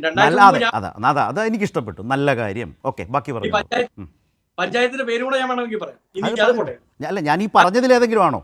ഈ പറഞ്ഞ സർവീസിൽ ഏതെങ്കിലും ആണെങ്കിൽ നമുക്ക് ഇത് വേണമെന്നേ. എവിടെയെങ്കിലും അത് പാളിച്ചകളുണ്ടെങ്കിൽ നമുക്കത് ബന്ധപ്പെട്ടവരോട് കാണിച്ചു കൊടുക്കാം, തിരുത്തട്ടെ. നല്ലതല്ല. പെൻഷനുമായി ബന്ധപ്പെട്ട് അത് വേറെ. ക്ഷേമ പെൻഷൻ എന്ന് പറയുന്നത് ബാങ്കുകൾ വഴിയും ഇതിലും മസ്റ്ററിങ് ഡിഫറൻ്റ് ആണ്. ഇതങ്ങനെയല്ല, പഞ്ചായത്തുകളുടെ സേവനത്തിൽപ്പെട്ട കാര്യങ്ങളാണ്. രണ്ടാണെന്നേ പറഞ്ഞോളൂ. സോറി, ഞാൻ നിർത്തി, പറഞ്ഞോളൂ. ഓക്കെ. ഇനി നിങ്ങൾ എടുത്തു കാണിക്കുന്ന ഭരണ നേട്ടങ്ങൾ ഏതൊക്കെയാണ്? ഒന്ന് പറയുന്നത് ഈ സംസ്ഥാനത്തെ യൂണിവേഴ്സിറ്റികളുമായി ബന്ധപ്പെട്ടാണ്. രണ്ട് പറയുന്നത് ഈ സംസ്ഥാനത്തെ വിദ്യാഭ്യാസ മേഖലയുമായി ബന്ധപ്പെട്ട്, ദാരിദ്ര്യ നിർമ്മാർജ്ജനവുമായി ബന്ധപ്പെട്ട്. ഇതൊക്കെ പറയുമ്പോൾ മുഖ്യമന്ത്രിയും അങ്ങും ഈ ചർച്ചയിൽ പങ്കെടുക്കുന്ന എന്റെ പ്രിയ സ്നേഹിതൻ സനോജും ഒക്കെ പറയുമ്പോൾ കഴിഞ്ഞ 10 വർഷം മുമ്പാണ് പരശുരാമൻ മഴുവെറിഞ്ഞതെന്നും അതിനുശേഷമാണ് ഇവിടെ കേരളം ഉണ്ടായതെന്നും അതിനുശേഷം മാത്രമാണ് ഇവിടെ പിണറായി ഗവൺമെന്റ് എന്ന് പറയുന്ന ഒരു ഗവൺമെന്റ് വന്ന് ഭരണം നടന്നെന്ന് തോന്നും. നോക്കൂ, ഇത് EMS തൊട്ട്, നോക്കൂ ഇത് AKG തൊട്ട് ഈ നാട്ടിൽ നിങ്ങളുടെ അച്യുതാനന്ദൻ വരെയുള്ള ഇടത് പക്ഷ നേതാക്കളും ഇന്ന് ലീഡർ K കരുണാകരനും R ശങ്കരും ഉമ്മൻചാണ്ടിയും അടക്കമുള്ള UDF നേതാക്കളും ഒരുമിച്ച് ഭരിച്ച് നേടിയെടുത്ത നേട്ടങ്ങളാണ്. അതിനെ എങ്ങനെയാണ് നിങ്ങളുടെ മാത്രം പിണറായി ഗവൺമെന്റിന്റെ മാത്രം പിണറായിസ്റ്റുകളുടെ മാത്രം നേട്ടമായി കാണിക്കാൻ സാധിക്കുന്നത്? ഈ കാലത്തെ കാര്യങ്ങളാണ് നമ്മൾ വിലയിരുത്തുന്നത്. ഈ കാലത്ത് ചെയ്യാത്തതുണ്ടെങ്കിൽ ഉറപ്പായും അത് അവകാശപ്പെടുന്നുണ്ടെങ്കിൽ നമുക്ക് ചോദ്യം ചെയ്യാം. ഈ കാലത്തല്ലല്ലോ. അങ്ങനെ ഒരെണ്ണം പറയൂ, ഒരു കേസ് പറ. നമ്മളിപ്പോൾ ഡിസ്കസ് ചെയ്ത ഏതെങ്കിലും ഒരു കേസ് മിസ്റ്റർ പിണറായി വിജയൻ നിങ്ങളുടെ കാലത്തല്ല എന്ന് വസന്ത് പറഞ്ഞോളൂ. അല്ല, ശ്രീ പിണറായി വിജയൻ ആവശ്യപ്പെടുന്നു കേരളത്തിലെ 2 യൂണിവേഴ്സിറ്റികൾ ലോകോത്തര നിലവാരത്തിലേക്ക് ഉയർത്തി എന്ന് പറയുമ്പോൾ ആ യൂണിവേഴ്സിറ്റികൾ ഏതൊക്കെയാണ്? ഒന്ന് MG യൂണിവേഴ്സിറ്റിയാണ്. ഒന്നാം പിണറായി ഗവൺമെന്റ് ദേശീയ NAC അക്രഡിറ്റേഷനിൽ വന്നിട്ടുള്ള ക്ലാസിഫിക്കേഷനെ കുറിച്ചാണ് അദ്ദേഹം മുഖ്യമന്ത്രി പറഞ്ഞതെന്നാണ് ഞാൻ മനസ്സിലാക്കുന്നത്. ഇനി പ്ലസ് ഒക്കെയുള്ള സർട്ടിഫിക്കേഷൻസ് വന്നതിനെ കുറിച്ചാണത്. വസന്ത്, ദാരിദ്ര്യ നിർമ്മാർജ്ജനവുമായി ബന്ധപ്പെട്ട് 10 വർഷം മുമ്പ് ഈ സംസ്ഥാനത്ത് ഉമ്മൻചാണ്ടി ഗവൺമെന്റ് ഇറങ്ങിപ്പോകുമ്പോ, അല്ലെങ്കിൽ അതിനും 5 വർഷം മുമ്പ് ശ്രീ സഖാവ് VS അച്യുതാനന്ദന്റെ ഗവൺമെന്റ് ഇറങ്ങിപ്പോകുമ്പോ കേരളം ഈ പടവലത്തിന്റെ ഇങ്ങേയറ്റത്ത് കിടക്കുകയായിരുന്നു റാങ്കിങ്ങിൽ. അല്ല, നമ്മൾ മുമ്പിൽ തന്നെയായിരുന്നു. കുറച്ചുകൂടി മുമ്പോട്ട് നമ്മൾ പോയി. സ്വാഭാവികമായി അത് നല്ല കാര്യം തന്നെയാണ്. നോക്കൂ, കഴിഞ്ഞ 10 വർഷക്കാലമായി ഈ ഗവൺമെന്റിനോട് എന്താണ് നിങ്ങളുടെ പ്രിസൈസ് ആയി കാണിക്കാനുള്ള നേട്ടമെന്ന് ചോദിക്കുമ്പോൾ ഈ വിയറ്റ്നാം കോളനി സിനിമയിൽ ശങ്കരാടി ഈ കാലയിൽ ചങ്ങലയൊക്കെ ഇട്ടിട്ട് ഇതാണ് ആ രേഖ എന്ന് പറയുന്നത് പോലെ പിണറായി വിജയൻ കുറെ രേഖ എടുത്ത് കാണിക്കുന്നല്ലാതെ ഇത് ഞങ്ങൾക്ക് പറയാനില്ല. ഉമ്മൻചാണ്ടിയുടെ കാലത്ത് കൊച്ചി മെട്രോ, കണ്ണൂർ വിമാനത്താവളം, വിഴിഞ്ഞം എന്ന് ഞങ്ങൾ പറയാനുള്ളത് പോലെ ഒരു പദ്ധതി എടുത്ത് കാണിക്കാനുണ്ടോ? ഒന്ന്. ഇനി അങ്ങ് പറഞ്ഞൊരു പ്രധാനപ്പെട്ട ഒരു ആരോപണമുണ്ട് അങ്ങയുടെ ഇൻട്രോയിൽ എന്നോട് ചോദിച്ചപ്പോ. എന്താണത്? UDF ഗവൺമെന്റുകളുടെ അവസാന ഘട്ടത്തിലേക്ക് എത്തുമ്പോ ആ ഗവൺമെന്റ് അഴിമതിയിൽ മുങ്ങി നിൽക്കുന്നു എന്നൊരു വലിയ ആക്ഷേപങ്ങൾ നിങ്ങളുടെ തന്നെ നേതാക്കളിൽ നിന്ന് VD സതീശൻ തന്നെ ഉമ്മൻചാണ്ടി സർക്കാരിനെ കുറിച്ചൊക്കെ പറഞ്ഞ സോഷ്യൽ മീഡിയയിൽ പാറിപ്പറന്ന് നടക്കുന്നില്ലേ? ഓർമ്മയുണ്ടോ? അല്ല, അതാ ഞാൻ അങ്ങനെയാ പറഞ്ഞത്. ഞാൻ പറഞ്ഞതിനെ മാറ്റി പറയണ്ടെന്നുള്ളതുകൊണ്ട് ഞാനൊന്ന് ഓർമ്മിച്ചാണ് വസന്ത്. ഞങ്ങളുടെ പാർട്ടി ഒരു ജനാധിപത്യ പാർട്ടിയാണ്. ഇതിൽ പറഞ്ഞ് VD സതീശന്റെ വീട്ടിലേക്കോ വസന്തകുമ്പള്ളിയുടെ വീട്ടിലേക്കോ മാഷാള്ള സ്പീക്കർ ഒട്ടിച്ച ഇനോവയൊന്നും വരില്ല. അതുകൊണ്ട് പലർക്കും വിമർശനങ്ങൾ ഉന്നയിക്കാം. അവരാണ് പറഞ്ഞത് ഈ സർക്കാർ ഇത് അഴിമതി കണ്ടുപിടിച്ചവരാണ് എന്ന ധ്വനിയോടുകൂടി ആ പർട്ടിക്കുലർ സെന്റൻസ് ചെയ്യാൻ പറ്റും. ഇതിനൊക്കെ അപ്പുറമാണെന്ന് VD സതീശൻ അന്നത്തെ സർക്കാരിന്റെ ഈ അഴിമതിയെക്കുറിച്ച് പറഞ്ഞത്. G സുധാകരൻ കഴിഞ്ഞ ദിവസങ്ങളിൽ എന്താ പറഞ്ഞതെന്ന് കൂടി ഒന്ന് പഠിച്ചെന്നുണ്ടാവും. PWDയുമായി ബന്ധപ്പെട്ട്, ടൂറിസ്റ്റ് വകുപ്പുമായി ബന്ധപ്പെട്ട്, ആരോപണമാണ് ഉന്നയിച്ചത്? കായംകുളം MLA പ്രതിഭയുമായി ബന്ധപ്പെട്ട് എന്തൊക്കെയാ പറഞ്ഞെന്നുള്ള G സുധാകരനോട് ചോദിച്ചത്. താങ്കളല്ലേ ചർച്ച പങ്കെടുക്കുക? താങ്കൾ പറഞ്ഞ അവർ മറുപടി പറയാനുണ്ടെങ്കിൽ പറഞ്ഞോളൂ. G സുധാകരൻ അദ്ദേഹം ഈ ചർച്ചയിൽ ഇല്ലല്ലോ. താങ്കൾ അദ്ദേഹത്തെ സംശയത്തിന്റെ നിലയിൽ നിർത്താതെ വസന്ത് തുറന്നു പറ. അദ്ദേഹം ഏതെങ്കിലും അഴിമതി ആരോപണം ഉന്നയിച്ചോ? ഈ സർക്കാർ മഹാകുഴപ്പമാണെന്ന് പറഞ്ഞോ? എന്താണെന്ന് പറഞ്ഞോളൂ, നമുക്ക് അവരോട് ചോദിക്കാം. നിങ്ങൾ പറഞ്ഞ നിങ്ങളിലെ കേസ് എന്റെ കേസല്ലല്ലോ, വസന്തിന്റെ കേസാണ്. വസന്തിന്റെ കേസ് അവതരിപ്പിക്കേണ്ട വസന്തിന്റെ ഉത്തരവാദിത്തമാണ്, എന്റേതല്ല. അല്ല, അങ്ങ് ഉമ്മൻചാണ്ടി ഗവൺമെന്റിനെതിരെ VD സതീശൻ പറഞ്ഞ ആരോപണങ്ങൾ കേട്ടിട്ടുണ്ടോ എന്ന് ചോദിക്കുമ്പോ ഞാൻ തിരിച്ചു അതെ അതുണ്ട് അത് സോഷ്യൽ മീഡിയ കാണുന്നില്ലേ? അത് അങ്ങ് യൂട്യൂബിൽ നോക്കാത്തത് കൊണ്ടാണ്. അങ്ങ് പറയുന്നത് കാണിക്കാം. സുധാകരന്റെ വാദം കേൾക്കാൻ പറ്റും. സ്ഥലം MLA പ്രതിഭാരിക്കെതിരെ എന്തൊക്കെ G സുധാകരൻ പറയുന്നു, അവര് കൊള്ളില്ലേ? അപ്പൊ ഞാൻ പറഞ്ഞു വന്നത് നിങ്ങളുടെ ഗവൺമെന്റിനെതിരെ ആരോപണങ്ങളുണ്ട്. ആരോപണങ്ങൾ ശരി വസന്ത് ഒന്ന് കംപ്ലീറ്റ് ചെയ്യൂ. അടുത്ത റൗണ്ടിൽ നമുക്ക് വരാം. ഒരു കാര്യം കൂടി 10 സെക്കൻഡ് കംപ്ലീറ്റ് ചെയ്ത് പറഞ്ഞു പോകട്ടെ. അതായത് മുഖ്യമന്ത്രിയുടെ മകളായി ബന്ധപ്പെട്ട്, മകന്റെ അമ്മായിപ്പനായി ബന്ധപ്പെട്ട് ഒക്കെ ഇതൊരു പിണറായി സർക്കാരാണ് എന്ന ആരോപണം CPM-നുള്ളിൽ തന്നെ ഉയർന്നു വരുന്നുണ്ട്. അത് നിങ്ങൾ കേൾക്കാത്തത്, അത് നിങ്ങൾ കേൾക്കാതിരിക്കണം. വസന്ത് കേട്ടതങ്ങ് പറ. വസന്ത് ആ പാർട്ടിയിൽ നിന്ന് കേട്ടത് എന്താണെന്ന് പറയും. ഞങ്ങൾ കേട്ടിട്ടില്ല എന്ന് താങ്കൾ തന്നെ പറയുന്നു. എന്നാൽ കേട്ടത് കേൾപ്പിക്കൂ, താങ്കൾ തന്നെ പറയും. CPM-നകത്ത് അങ്ങനെ പറയണം. ഏതെങ്കിലും പത്രങ്ങളിൽ ആ കാലത്ത് എഴുതി വെച്ചല്ല, CPM-നകത്ത് എന്ന് പറഞ്ഞ ആ കോട്ടുണ്ടല്ലോ, ആ കോട്ടിനെ സമർത്ഥിക്കാൻ കഴിയുന്ന ഒരു പോയിന്റ് പറയാമോ? ഞാൻ കേട്ടിട്ടില്ല. CPM-നകത്ത് എന്തോ വലിയ പ്രശ്നം നടക്കുന്നു എന്നാണല്ലോ ഈ പറഞ്ഞതിന്റെ അർത്ഥം. എന്താണെന്നൊന്ന് കേൾക്കാൻ. അല്ലേ? ശരി, മുതിർന്ന നേതാവ് എന്തുകൊണ്ടാണ് വിട്ടുന്നത്? അതാരാ ചാനലിലാണ് അദ്ദേഹം ബൈറ്റ് കൊടുത്തത്. അതാരാ ഇതുവരെ കേട്ടിട്ടില്ലാത്ത പോലെ അതാരാ മറികടന്നുകൊണ്ട് ആരെയാ ഉദ്ദേശിച്ചത്? കൊല്ലം സമ്മേളനത്തിൽ ഒരു അസ്വാരസ്യം ഉണ്ടായത് മുതിർന്ന നേതാവെന്നൊരു പേരില്ലല്ലോ. ആ നേതാവിൻ്റെ ഒരു പേരുണ്ടാവില്ലേ? അത് നമ്മൾ അങ്ങനെയുള്ളവർക്ക് കൊടുക്കുന്ന ഒരു വിശേഷണമല്ലേ അത്? കണ്ണൂർ ലോബി മാത്രമേ ഉള്ളൂ. അതായത് ഇപ്പുറത്തുള്ള ശരി, ഇതിനൊക്കെ എന്ത് മറുപടി പറയാനും? റൈറ്റ്, ശരി, ഓക്കെ, ഞാൻ വരാം വസന്ത് വരാം. ശരി, ഡോക്ടർ പ്രേംകുമാർ, ഞാൻ അതിലൊന്നും ഇല്ല, പ്രതിപക്ഷത്തിന് ഫീൽ ചെയ്യുന്നില്ലെന്നേ. നിങ്ങളൊക്കെ കേരളത്തെ സംബന്ധിച്ച്, കേരളത്തിൻ്റെ മാറ്റത്തെ സംബന്ധിച്ച്, നമ്മുടെ കാര്യങ്ങൾ ചെയ്യുന്നതിൽ വന്നിട്ടുള്ള വേഗതയെക്കുറിച്ച്, പഴഞ്ചൻ രീതികൾ പലതിലും മാറിയത്, ഒരു ഇൻക്ലൂസീവായിട്ടുള്ള ഗ്രോത്ത്, സാധാരണക്കാരെയൊക്കെ ചേർത്ത് പിടിക്കുന്ന ഒരു സർക്കാർ, ഇങ്ങനെ ഒരുപാട് നിലകളിലൊക്കെ നിരൂപിക്കുമ്പോഴും പ്രതിപക്ഷത്തിന് ഫീൽ ചെയ്യുന്നില്ല ഇതൊന്നും. ഇതൊക്കെ പിണറായി വിജയൻ്റെ ഹസ്തരേഖ മാത്രമാണ് എന്നാണ് വസന്ത് ഈ ചർച്ചയ്ക്ക് വേണ്ടി പറഞ്ഞു വെച്ചത്. കേട്ടല്ലോ? അല്ല, വസന്ത് പറഞ്ഞത് കേട്ടു, ഞാൻ നന്നായിട്ട് ആസ്വദിക്കുകയും ചെയ്തു. വസന്തിനെ പരമാവധി സമയം സംസാരിക്കാൻ വിടണം എന്നാണ് ഞാൻ പറയുന്നത്. കാരണം അതിലൂടെ ആൾക്കാർക്ക് മനസ്സിലാവും UDF-ന് എന്താണ് പറയാനില്ലാത്തത് എന്നുള്ളത് കൃത്യമായിട്ട് മനസ്സിലാവും. വസന്ത് പറഞ്ഞ കാര്യങ്ങൾ ഓരോന്നും എടുത്ത് പറയാന്നുള്ളതൊന്നും, വസന്തിനെ ഇൻവൈറ്റ് ചെയ്ത് ശരത്താണ്, ശരത്തിന്റെ ഉത്തരവാദിത്തമാണ്, എൻ്റെ ഉത്തരവാദിത്തമല്ല. എന്തായിരുന്നാലും ആശാ വർക്കേഴ്സിന് 700 രൂപ ആക്കി കൊടുക്കുമെന്ന് LDF-ന്റെ ഇലക്ഷൻ മാനിഫെസ്റ്റോയിൽ ഉണ്ടെന്നാണ് അദ്ദേഹം പറയുന്നത്. ഈ പഞ്ചായത്തുകളുടെ ഡിജിറ്റൈസേഷനെ പറ്റി അന്ന് ഞാൻ ശരത്തിനോട് പറഞ്ഞിരുന്നു, ഏതെങ്കിലും ഒരു കോൺഗ്രസ്സുകാരൻ ഏതെങ്കിലും ഒരു പഞ്ചായത്തിൽ പോയിട്ട് അവിടെ കമ്പ്യൂട്ടർ ഓഫ് ആയിരുന്നു, അതുകൊണ്ട് നടപ്പിലാക്കിയിട്ടില്ല എന്ന് പറയുന്നത് ഇന്ന് എന്താ പറയുക, നേരിൽ കേൾക്കാൻ പറ്റി. പിന്നെ എന്താണെന്ന് വെച്ചാലേ, കേരളത്തിന്റെ ചരിത്രത്തിലായിരുന്നാലും ഇന്ത്യയുടെ ചരിത്രത്തിലായിരുന്നാലും ഒരു ഇലക്ഷൻ മാനിഫെസ്റ്റോ വെച്ച് ഇലക്ഷനെ ഫേസ് ചെയ്തതിന് ശേഷം, അധികാരത്തിൽ വന്നതിന് ശേഷം ഓരോ വർഷവും അതിന്റെ പ്രോഗ്രസ് റിപ്പോർട്ട് ഇറക്കുക എന്നുള്ളത് കേരളത്തിൽ ഒന്നാം പിണറായി സർക്കാർ തുടങ്ങി വെച്ചൊരു കാര്യമാണ്. അത്യാവശ്യം നല്ല റിസ്ക് ഉള്ള കാര്യമായിരുന്നു അത്. കാരണം എല്ലാ കാര്യങ്ങളും നടപ്പിലാക്കാനൊന്നും പറ്റില്ല. ഇലക്ഷൻ മാനിഫെസ്റ്റോയിൽ പറയുന്ന ഒന്നാം പിണറായി സർക്കാർ 100% കാര്യങ്ങൾ നടപ്പിലാക്കിയിട്ടുണ്ടായിരുന്നില്ല. 90-92% കാര്യങ്ങളാണ് നടപ്പിലാക്കിയിട്ടുണ്ടായിരുന്നത്. കുറച്ചുകൂടി ചെയ്യാനുണ്ടെന്നാണ് പറഞ്ഞത്. രണ്ടാം തവണ വന്നപ്പോൾ അതിനേക്കാൾ കൂടുതൽ കാര്യങ്ങൾ ഉള്ള വലിയൊരു ഡോക്യുമെന്റുമായിട്ടാണ് ആളുകളെ ഫേസ് ചെയ്തത്. അതും ഓരോ വർഷവുമായിട്ട് ഇത്ര കാര്യങ്ങൾ നടപ്പിലാക്കി, ഇത്ര കാര്യങ്ങൾ നടപ്പിലാക്കിയില്ല എന്നാണ് പറയുന്നത്. കുറെ കാര്യങ്ങൾ നടപ്പിലാക്കാൻ ബാക്കിയുണ്ട്. അത് ജനങ്ങളോട് തുറന്ന് പറയാണ് ചെയ്യുന്നത്, സുതാര്യമായിട്ട് പറയാ ചെയ്യുന്നത്. പിന്നെ ഈ ചെയ്യുന്ന കാര്യങ്ങളെല്ലാം ശരിയാണോ, നമ്മുടെ ഇന്ത്യയുടെ കേരളത്തിന്റെ അവസ്ഥ വെച്ച് നോക്കുമ്പോൾ മെച്ചപ്പെട്ടതാണോ എന്ന് അറിയാനുള്ള ഏറ്റവും പ്രധാനപ്പെട്ട വഴി ഇന്ത്യയിലെ മറ്റ് സംസ്ഥാനങ്ങളുമായിട്ട് കമ്പയർ ചെയ്യുമ്പോൾ കേരളത്തിന്റെ അവസ്ഥ എന്താണ് എന്ന് കേന്ദ്ര ഗവൺമെന്റിന്റെയും സ്വതന്ത്ര ഏജൻസികളുടെ റിപ്പോർട്ട് നോക്കുക എന്നുള്ളതാണ്. സസ്റ്റൈനബിൾ ഡെവലപ്മെന്റ് ഇൻഡെക്സ് എന്ന് പറഞ്ഞ കാര്യത്തിൽ 2018 മുതൽ കേരളം ഇന്ത്യയിൽ 1-ാം സ്ഥാനത്താണ്. അത് പിണറായി വിജയൻ പറയുന്നതല്ല, പ്രേംകുമാർ പറയുന്നതല്ല, അത് കേന്ദ്ര ഗവൺമെന്റ് ഫൈൻഡിംഗ് ആണ്. ഈസ് ഓഫ് ഡൂയിങ് ബിസിനസ്സിൽ അതിന്റെ പേര് മാറിയിട്ടുണ്ട്, വേറെന്തോ ആക്കിയിട്ടുണ്ട്. ആ പറയുന്ന സ്ഥാനത്തിൽ നമ്പർ 1 ആണ് കഴിഞ്ഞ വർഷം. ഫുഡ് സേഫ്റ്റി ഇൻഡെക്സിൽ കേരളം 2 വർഷമായിട്ട് 1-ാം സ്ഥാനത്താണ്. ഫുഡ് സേഫ്റ്റി ഇൻഡെക്സിൽ ഇന്നലെ തിരുവനന്തപുരത്ത് ഷവർമ കഴിച്ചിട്ട് ഒരാൾ മരിച്ചില്ല എന്നൊന്നും ചോദിച്ചാൽ നമുക്ക് അതിന് മറുപടി പറയാൻ പറ്റില്ല. പക്ഷേ കേന്ദ്ര ഗവൺമെന്റിന്റെ കണക്ക് പ്രകാരം ഫുഡ് സേഫ്റ്റി എന്താ പറയുക ഇൻഡെക്സിൽ ഫസ്റ്റ് ആണ്. ഹയർ എഡ്യൂക്കേഷൻ ഓപ്പർച്യൂണിറ്റീസിലും അതിന്റെ ഗ്രോത്തിലും കേരളം നമ്പർ 1 ആണ്. കേന്ദ്രമന്ത്രിമാർ വരെ പറയുന്നു ഇവിടെയാണ് ഹയർ എഡ്യൂക്കേഷൻ ഓപ്ഷൻസ് കൂടുതലില്ലെന്നുള്ളത്. PSC അപ്പോയിന്റ്മെന്റ്സ് ഇന്ത്യ മഹാരാജ്യത്തെ ഏറ്റവും കൂടുതൽ നടത്തുന്നത് കേരളത്തിലാണെന്ന് കണക്കുകൾ പറയുന്നു. 4 ലക്ഷത്തിനടുത്ത ആളുകളെയാണ് 2 ടേമിലായിട്ട് 9 വർഷം കൊണ്ട് ഈ ക്രൂരനായ പിണറായി വിജയൻ PSC വഴി അപ്പോയിന്റ് ചെയ്തിട്ടുണ്ട്. കഴിഞ്ഞ കേന്ദ്ര ബജറ്റിലാണ് കേരളത്തിലെ ഇന്ത്യയിലെ എല്ലാ ഹയർ സെക്കൻഡറി സ്കൂളുകളിലും ഇന്റർനെറ്റ് കണക്ടിവിറ്റി കൊണ്ടുവരുമെന്ന് പറഞ്ഞത്. കേരളത്തിലെ എല്ലാ സ്കൂളുകളിലും ഇന്റർനെറ്റ് കണക്ടിവിറ്റി കുറെ മുന്നേ കൊടുത്തിട്ടുണ്ട്. ഉമ്മൻചാണ്ടി ഭരിക്കുന്ന കാലത്തും കുറച്ച് സ്കൂളുകളിൽ കണക്ടിവിറ്റി കൊടുത്തിട്ടുണ്ടായിരുന്നു കേട്ടോ, ഇല്ല എന്നൊന്നും പറയുന്നില്ല. പക്ഷെ മുഴുവൻ സ്കൂളുകളിലും അത് സാധ്യമാക്കിയത് പിണറായി വിജയന്റെ 1-ാം സർക്കാരിന്റെ കാലത്താണ്. എക്സ്ട്രീം പോവർട്ടി എന്ന് പറയുന്ന സാധനം ഇത്രയൊക്കെ കാലം EMSന്റെ കാലം മുതൽ K കരുണാകരനിലൂടെ, R ശങ്കറിലൂടെ, ഉമ്മൻചാണ്ടിയിലൂടെ, AK ആന്റണിയിലൂടെ, AKജിയുടെ പേരും പറയുന്നത് കേട്ടോ, അദ്ദേഹം എപ്പോഴാണ് മുഖ്യമന്ത്രിയായെന്ന് എനിക്കറിയില്ല. പിന്നെ ഇങ്ങനെ പോവർട്ടി വല്ലാതെ നമ്മൾ എന്താ പറയുക പരിഹരിച്ചു വന്നിട്ടുണ്ട്. എന്നാലും അതിദരിദ്രരുണ്ടായിരുന്നു. കേരളത്തിലെ ആദ്യത്തെ അതിദരിദ്രരില്ലാത്ത മണ്ഡലമായിട്ട് പിണറായി വിജയന്റെ മണ്ഡലമായ ധർമ്മടത്തെയാണ് അദ്ദേഹം പ്രഖ്യാപിച്ചത്. അതിൻ്റെ അകത്ത് വലിയൊരു സ്വാർത്ഥ താല്പര്യമുണ്ട്. അതിനെപ്പറ്റി ഒരു പത്രസമ്മേളനം ഇവർക്ക് നടത്താവുന്നതാണ്. എക്സ്ട്രീം പോവർട്ടി ഇല്ലാത്ത രാജ്യമായിട്ട് നവംബർ 1 പ്രഖ്യാപിക്കുകയാണ്. ഡിജിറ്റൽ യൂണിവേഴ്സിറ്റി ആദ്യം തുടങ്ങിയത് കേരളത്തിലാണ്. ലാൻഡ് റെക്കോർഡ്സ് കംപ്ലീറ്റ് ഡിജിറ്റൽ ആക്കിയത് കേരളത്തിലാണ്.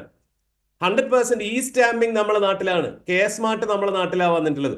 50 കോടിയുടെ മേലെ ഇൻവെസ്റ്റ്മെന്റ് ഉള്ള ഒരു പ്രോജക്റ്റ് 7 ദിവസം കൊണ്ട് ലൈസൻസ് കൊടുക്കുന്ന സിസ്റ്റം ഒരു ഡിജിറ്റൽ റെവല്യൂഷൻ, ഡിജിലൂഷൻ എന്ന് പറയുന്ന സാധനമാണ്. അതൊരു ഗവൺമെന്റിന്റെ ഇച്ഛാശക്തിയേക്കാൾ കൂടുതൽ. കേരളത്തിലെ വലിയൊരു പ്രശ്നമാണ് വേസ്റ്റ് ഇഷ്യൂ, വേസ്റ്റ് മെനാസ് എന്നുള്ളത്. ഗോഡ്സ് ഓൺ കൺട്രി എന്നൊക്കെ പറയുമെങ്കിൽ പോലും 90% കളക്ട് ചെയ്ത് കളഞ്ഞു എന്നാണ് പറയുന്നത്. ബ്രഹ്മപുരത്ത് നിന്നുള്ള വേസ്റ്റ് അതാ ലോറിയിൽ കയറ്റിയിട്ട് ദുബായിലേക്ക് കൊണ്ടുവരുന്നു. ലോറിയിൽ തന്നെ ദുബായിലേക്ക് കൊണ്ടുവരുന്നു. അല്ല, ഇവിടുന്ന് ലോറി കയറ്റിയിട്ട് ഇനി അത് കണ്ടെയ്നർ വഴി ദുബായിലേക്ക് കൊണ്ടുപോകും. ദുബായിലുള്ള പിണറായി വിജയന്റെ മകന്റെ അമ്മായിയപ്പന്റെ കമ്പനിയിലേക്കാണ് കൊണ്ടുപോയെന്ന് ബസന്ത് ഒരുപക്ഷെ അടുത്ത് പറയാൻ സാധ്യത. എന്തായാലും ദുബായിലേക്ക് കൊണ്ടുപോയിട്ടുണ്ട് ഇവിടുന്നുള്ള ബ്രഹ്മപുരത്തുള്ള വേസ്റ്റ് എങ്ങനെ മാന്യൂർ ആക്കുക എന്നുള്ളതിന്റെ ഒരു ഗ്ലോബൽ എക്സാമ്പിൾ ആവുകയാണ്. 24 ഏക്കർ ഭൂമിയാണ് അവിടെ റീക്ലെയിം ചെയ്തത്. ഇതെല്ലാം ചെയ്യുന്നത് അതിഭയങ്കരമായ അത്ഭുതമാണെന്നോ ഏതെങ്കിലും ഒരാളുടെ, ഒരു മന്ത്രിയുടെയോ ഒരു മുഖ്യമന്ത്രിയുടെയോ ഭയങ്കരമായ വൈശിഷ്ട്യം കൊണ്ടാണെന്നൊന്നും ഞാൻ വിശ്വസിക്കുന്നില്ല. വളരെ ഫോക്കസ്ഡ് ആയിട്ട്, വളരെ ട്രാൻസ്പെറന്റ് ആയിട്ട്, വളരെ സിസ്റ്റമാറ്റിക് ആയിട്ട്, വളരെ പ്രൊഫഷണൽ ആയിട്ട്, കറപ്ഷൻ ഇല്ലാതെ, അഴിമതി ഇല്ലാതെ തങ്ങളുടെ പണി ഇതാണ്, നാട്ടുകാർ ഇതാണ് ഞങ്ങൾ ഏൽപ്പിച്ചിരിക്കുന്നത്, ഇത് ചെയ്യുകയാണെന്നുള്ള ഉറച്ച ബോധ്യത്തിൽ ചുറ്റിനും ഉണ്ടാവുന്ന മീഡിയയും പ്രതിപക്ഷവും BJP ഒക്കെ ഉണ്ടാക്കുന്ന ബഹളങ്ങളെ കൂസാതെ അത് ചെയ്യാനുള്ള ഒരു നിശ്ചയദാർഢ്യം ഈ മനുഷ്യന്, കേരളത്തിന്റെ മുഖ്യമന്ത്രിക്കുണ്ട്. അതിന്റെ തെളിവാണ് ഈ കാണുന്നത്. നിങ്ങൾ ഉണ്ടാക്കുന്ന ബഹളങ്ങൾക്ക്, ഇപ്പൊ ബസന്ത് പറയുന്ന കാര്യങ്ങൾക്ക് മറുപടി പറഞ്ഞ് ഈ 1 മണിക്കൂർ പോക്കാം, അതിന് മെനക്കെടാതെ അത് അവരെ അവിടുന്ന് പറഞ്ഞോട്ടെ എന്ന് വിചാരിച്ചിട്ട് ആളുകൾക്ക് മനസ്സിലാവും. ഇദ്ദേഹത്തിനേക്കാൾ വലിയൊരു വക്കീലുണ്ട്, തൊന്റെ അപ്പുറത്തെ കുന്നത്തുനാട് മണ്ഡലത്തിൽ നിന്ന് തുടങ്ങിയ റോഡ് മൂവാറ്റുപുഴയിൽ കൂടെ പോകുന്നിടത്ത് ടാർ ചെയ്തില്ല, പിന്നെയും അപ്പുറത്ത് ടാർ ചെയ്യുന്നു. ഇത് മുഹമ്മദ് റിയാസിന്റെ ക്രൂരതയാണെന്ന് നിയമസഭയിൽ പറഞ്ഞൊരു സുപ്രീം കോടതി വക്കീലുണ്ട്, ഇവരുടെ പ്രൊഫഷണൽ കോൺഗ്രസിന്റെ നേതാവ് മാത്യു കുഴൽനാടൻ. അത് കേന്ദ്ര ഗവൺമെന്റിന്റെ നബാർഡിന്റെ പദ്ധതിയിൽ ഉണ്ടാകുമ്പോൾ ആ MLA-യുടെ മണ്ഡലത്തിലാണ് എന്ന് അറിയാതെ അതുപോലെയാണ് ആരോപണങ്ങൾ ഉന്നയിക്കുന്നത്. അതായത് തീരെ ഫോക്കസ്ഡ് അല്ലാത്ത ആളുകളാണ് ഞങ്ങൾ എന്ന് കേരളത്തിലെ പ്രതിപക്ഷത്തിന്റെ ഏറ്റവും ചെറുപ്പക്കാരായ ആളുകൾ പോലും ആളുകൾ മുന്നിൽ ഇങ്ങനെ വിളിച്ചു പറഞ്ഞുകൊണ്ടിരിക്കുകയാണ്. എന്നിട്ട് പിന്നെ ബേജാറാവുകയാണ് ഇതാ 3ാം തവണയും പിണറായി വിജയൻ വരുന്നു എന്നുള്ളത്. ജനങ്ങൾ ഇതെല്ലാം കാണുന്നതാണ്, അവർക്ക് നല്ല ബോധ്യമുണ്ട്, അവർ വളരെ പ്രൊഫഷണലാണ്. ആരാണ് ഫോക്കസ്ഡ് ആയി സിസ്റ്റമാറ്റിക് ആയിട്ട് കാര്യങ്ങൾ ചെയ്യുന്നത്? ഈ മാർച്ച് 31-ന് ഞാൻ കോഴിക്കോട് താമസിക്കുന്ന ആളാണ്, എന്റെ വീട് എടപ്പാളിലാണ്. കോഴിക്കോട് മുതൽ ഏകദേശം അങ്ങ് കൊടുങ്ങല്ലൂർ വരെയുള്ള നാഷണൽ ഹൈവേ കംപ്ലീറ്റ് ഓപ്പൺ ആവുകയാണ്. ഇനി ഈ 80 കിലോമീറ്ററുള്ള കോഴിക്കോട് നിന്ന് എടപ്പാളിലേക്ക് എനിക്ക് എത്താൻ 1 മണിക്കൂർ താഴെ വേണ്ടുള്ളൂ. ഞാൻ വളരെ ഹാപ്പിയാണ്. 5-6 മാസം കൊണ്ട് കാസർഗോഡ് മുതൽ തിരുവനന്തപുരം വരെയുള്ളത് ഉമ്മൻചാണ്ടിയുടെ കാലത്ത് ഓഫീസ് പൂട്ടിയിട്ട് പോയതായിരുന്നു. കല്ലിട്ടത് ഉമ്മൻചാണ്ടിയാണെന്ന് തന്നെ നമുക്ക് സമ്മതിക്കാം, യാതൊരു സംശയമില്ല. ഇത് ഒരു പിണറായി വിജയന്റെ മാന്ത്രിക വിദ്യയൊന്നുമല്ല. ആദ്യകാലം മുതലേ കേരളത്തിന്റെ ഒരു ഡെവലപ്മെന്റൽ കൾച്ചർ ഉണ്ട്. പക്ഷെ അതില് അതിഗംഭീരമായ ഒരു മാറ്റം വന്നിട്ടുണ്ട് ഈ കഴിഞ്ഞ 9 വർഷം കൊണ്ട്. അത് ഹിസ്റ്റോറിക്കലി പ്രൂവൺ ആണ്, ഡോക്യുമെന്റഡ് ആണ്. നിങ്ങൾ അതിന്റെ ഇടയിലുള്ള ചെറിയ മിസ്സിങ്സ് കണ്ടെത്തി പറഞ്ഞാൽ അതും കൂടെ പരിഹരിക്കുകയാണ് ചെയ്യുക. ഏത് പഞ്ചായത്തിലാണ് ഈ പ്രശ്നമെന്ന് ബസന്ത് പറഞ്ഞാൽ ഞാൻ വിചാരിക്കുന്നു ഇന്ന് തന്നെ തദ്ദേശ സ്വയംഭരണ വകുപ്പ് മന്ത്രിയുടെ ഓഫീസിൽ നിന്ന് ഇടപെട്ട് ആ പ്രശ്നം പരിഹരിക്കും. അതെങ്കിലും ചെയ്യുകയാണ് നിങ്ങൾ ചെയ്യേണ്ടത്. മാവേലി സ്റ്റോറിൽ മരുന്ന് കിട്ടുന്നില്ല എന്ന് പറഞ്ഞിട്ട് ഇങ്ങനെ അപഹാസ്യനാവുന്ന പ്രതിപക്ഷ നേതാവിനല്ല കേരളത്തിന് ആവശ്യം. റൈറ്റ്. ഞാൻ ഈ ചർച്ച നടത്തിക്കൊണ്ടിരിക്കുമ്പോൾ എനിക്ക് വന്നൊരു മെസ്സേജ്, ഇന്ന് ഞങ്ങൾ ബിൽഡിംഗ് ടാക്സ്, ലാൻഡ് ടാക്സ് എന്നിവ K-സ്മാർട്ട് വഴി അടച്ചല്ലോ എന്നൊരു മെസ്സേജ് വന്നു. എൻ്റെ സുഹൃത്തു കൂടിയായിട്ടുള്ള മാതൃഭൂമിയുടെ executive editor Rajeev Devaraj, doctor പ്രേംകുമാറിന് അറിയാം, അദ്ദേഹത്തിൻ്റെ ഒരു പോസ്റ്റ് ഉണ്ടായിരുന്നു. വളരെയേറെ പഴക്കമുള്ള അദ്ദേഹത്തിൻ്റെ ജനന സർട്ടിഫിക്കറ്റ് K-സ്മാർട്ട് വഴി എടുക്കാനായി വളരെ വേഗത്തിൽ എന്ന് പറഞ്ഞപ്പോൾ, എന്നിട്ട് അതിൽ സർക്കാരിനും ആ സംവിധാനത്തിനും അദ്ദേഹത്തിൻ്റെ നന്ദി പറഞ്ഞുകൊണ്ടുള്ളൊരു പോസ്റ്റ് ഉണ്ടായിരുന്നു. ഞങ്ങളത് വാർത്തയാക്കി എന്നുള്ളത് വേറെ കാര്യം. രാജീവ് ദേവരാജ് പണ്ട് കൈരളിയിലായിരുന്നു എന്ന് ഞങ്ങൾ കണ്ടുപിടിച്ച് പറയും.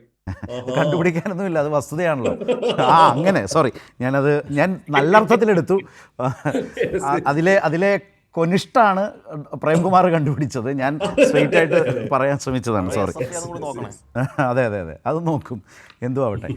ഞാൻ ഇതിൽ 1-2 കാര്യങ്ങൾ ശ്രീ സനോജ് നേരത്തെ വസന്ത് സംസാരിച്ചപ്പോൾ പറഞ്ഞ എനിക്ക് ആശാ വർക്കർമാരുടെ കാര്യം, കാരണം പെട്ടെന്ന് ഈ ചർച്ച കേൾക്കുന്ന ഒരാളെ സംബന്ധിച്ച് ആദ്യം തന്നെ വസന്തിൽ നിന്ന് ആശാ സമരത്തിൽ പ്രകടന പത്രികയിൽ പറഞ്ഞിട്ടില്ലേ, അങ്ങനെയാണെങ്കിൽ സർക്കാർ ഇത് ചെയ്തിട്ടില്ലല്ലോ എന്നൊരു തോന്നൽ ജനിപ്പിക്കും വിധത്തിലേക്ക് ആ വിഷയം അവതരിപ്പിച്ചിട്ടുണ്ട്. സ്വാഭാവികമായി അതിൻ്റെ വസ്തുതകളൊക്കെ ഉണ്ട്, അത് പബ്ലിക് ഡൊമൈനിൽ നിരന്തരം ചർച്ച ചെയ്യുന്നതാണ്. എങ്കിലും ഈ ചർച്ചയ്ക്ക് വേണ്ടി അദ്ദേഹത്തിൻ്റെ ആ വിമർശനത്തിന് എന്താണ് LDFന് മറുപടി ഉള്ളത്? 2, അരിയില്ലാത്ത കേരളം, അതിൻ്റെ ബാക്കി വശങ്ങളൊന്നും ഞാൻ എടുക്കുന്നില്ല, താങ്കൾ കേട്ട് കാണും. അരിയില്ലാത്ത കേരളമാണ്, അങ്ങനെയാണെങ്കിൽ ആ വാർത്ത മിസ്സായല്ലോ എന്ന് ഏറ്റവും അധികം ഞാൻ അടക്കമുള്ള മാധ്യമപ്രവർത്തകർ ഒരുപക്ഷെ ഈ ചർച്ച കാണുമ്പോൾ എവിടെയാണ് ഞങ്ങൾക്ക് വലിയൊരു വാർത്ത മിസ്സായല്ലോ എന്ന് വേണമെങ്കിൽ, പക്ഷേ അത് വലിയൊരു കോട്ടാണ്, അരിയില്ലാത്ത കേരളം എന്നുള്ളത്. അങ്ങനെ ഒരു കേരളമാണിത് എന്ന് പറയുന്നൊരവസ്ഥ. രണ്ടാമത്തെ കാര്യം, മുഖ്യമന്ത്രിയെ കടന്നാക്രമിക്കുക. 2021 അതിൻ്റെ ഒരു ഭീതിതമായ രീതിയിൽ വളരെ ശക്തമായ അതിൻ്റെ ആസുരമായ കാഴ്ചയാണ് നമ്മൾ കണ്ടത്. പക്ഷേ അതെല്ലാം പരാജയപ്പെട്ട് അദ്ദേഹം തന്നെ കേരളത്തിൻ്റെ മുഖ്യമന്ത്രിയായി. സ്വാഭാവികമായും 26ലേക്ക് പോകുമ്പോൾ 25-ൽ പല രൂപത്തിലും വരെ ഇപ്പോൾ അദ്ദേഹം ജില്ലകൾ തോറും സഞ്ചരിച്ച് ജനങ്ങളോട് സംസാരിക്കുമ്പോൾ കെട്ടുന്ന പന്തലിൽ വരെ ആ വിധത്തിലേക്ക് ഒരു വ്യാഖ്യാനം ശ്രമിക്കാൻ, അതിൽ ചെലവ് നടത്തുന്നു എന്ന നിലയിലേക്കൊക്കെ സോഷ്യൽ മീഡിയയിലൂടെ ക്യാമ്പയിൻ നടത്താൻ ഒക്കെയുള്ള ശ്രമങ്ങളൊക്കെ പല വഴിക്കൂടെയും നടക്കുന്നുണ്ട്. ശ്രദ്ധിച്ചിട്ടുണ്ടാകുന്ന കാര്യമാണ്, നിങ്ങളൊക്കെ സംസാരിക്കുന്നുണ്ടാകാം അത്. അപ്പോൾ അങ്ങനെയൊക്കെയുള്ള ചില പരിശ്രമങ്ങൾ നടക്കുന്നു. പഴയ പോലെ അത്രയും കൊണ്ട് ക്ലച്ച് പിടിക്കുന്നില്ല, ഗ്രിപ്പ് പിടിക്കുന്നില്ല എന്നുള്ള വസ്തുതയാണ്. താങ്കളുടെ മറുപടി? ഇതിനകത്തിപ്പോൾ ഈ ആശാവർക്കർമാരുടെ കാര്യവുമായി ബന്ധപ്പെട്ട ഒരു പച്ചക്കള്ളമാണ് ഈ വസന്ത് ഇവിടെ പറഞ്ഞത്. എനിക്കൊന്ന് കുറേ ദിവസങ്ങളായിട്ട് കേരളത്തിൽ ഓടി പൊളിഞ്ഞു പോയൊരു കഥയാണത്. ഈ വസന്ത് ഈ കാര്യങ്ങളൊന്നും അറിയുന്നില്ല എന്നാണ് എനിക്ക് തോന്നുന്നത്.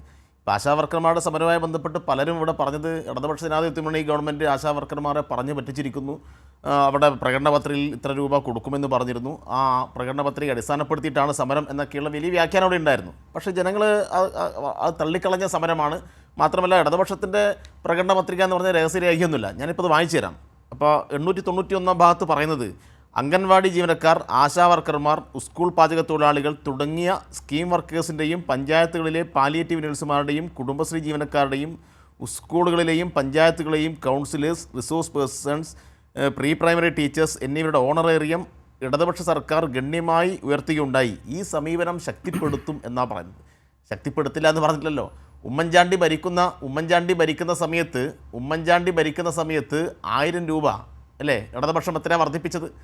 ഇപ്പോൾ 12,000 13,000 രൂപയായിട്ട് ആശാവർക്കർമാർക്ക് വാങ്ങാൻ കഴിയുന്നുണ്ടെങ്കിൽ അത് ഉമ്മൻചാണ്ടിയുടെ കാലത്തെ വർധനമല്ല, അത് ഇടതുപക്ഷ ജനാധിപത്യ വർധനമാണ്. അത് ഏതെങ്കിലും തരത്തിൽ SUCയുടെ സമരത്തിൻ്റെ ഭാഗമായി ഉണ്ടായതല്ല. അത് ഇനിയും വർദ്ധിപ്പിക്കുമെന്ന കാര്യത്തിൽ യാതൊരു തർക്കവുമില്ല.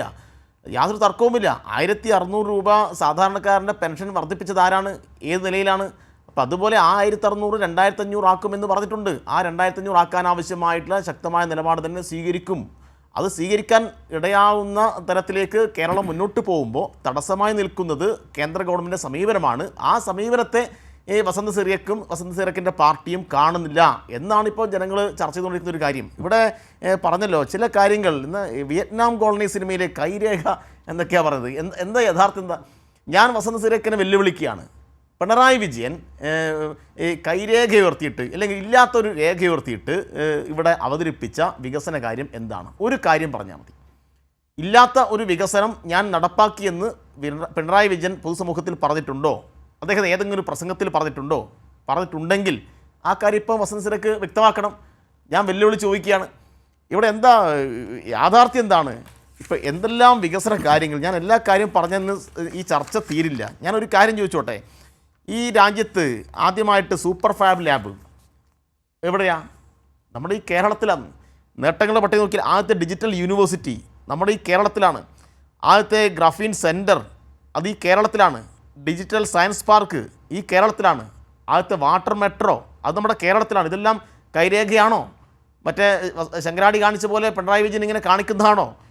പബ്ലിക് അഫയേഴ്സ് സൂചികയിൽ 1ാം സ്ഥാനത്തേക്ക് ഞാൻ നേരത്തെ പറഞ്ഞു. ഇന്ത്യ ടുഡേ നടത്തിയിട്ടുള്ള 2024 ഹാപ്പിനെസ് അതുമായി ബന്ധപ്പെട്ട സർവേയിൽ നമ്മുടെ രാജ്യത്ത് 1ാം സ്ഥാനത്ത് നിൽക്കുന്നത് കേരളമാണ്. നീതി ആയോഗിൻ്റെ ആരോഗ്യ സൂചിക പട്ടിക അതിനകത്ത് കേരളമാണ്.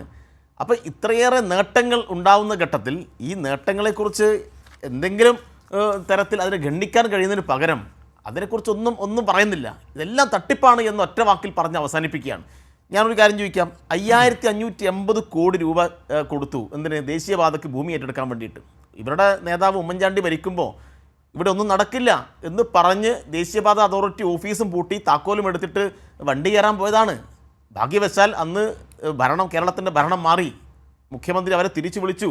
എന്നിട്ട് പറഞ്ഞു എന്താണ് പ്രശ്നം ഭൂമി ഏറ്റെടുക്കുമ്പോൾ ഉണ്ടാകുന്ന പ്രശ്നങ്ങളാണ്.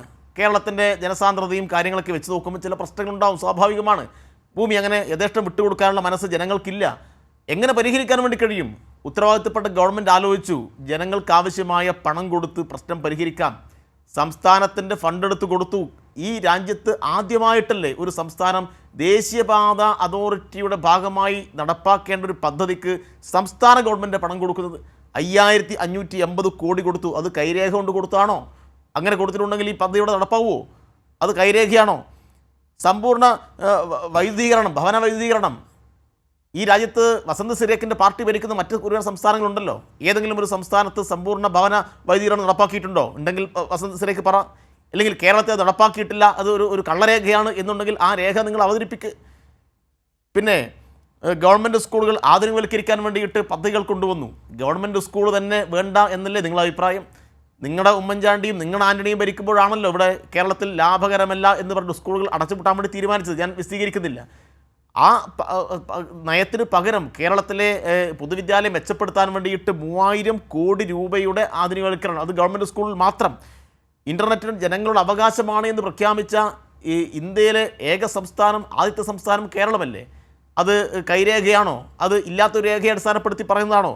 സൗജന്യമായ നിരക്കിൽ, മിതമായ നിരക്കിൽ ബ്രോഡ്ബാൻഡ് കണക്ഷൻ കൊടുക്കാൻ വേണ്ടി തീരുമാനിച്ച സംസ്ഥാനം, കെ ഫോൺ കൊണ്ടുവന്ന സംസ്ഥാനം ഈ കേരളമല്ലേ?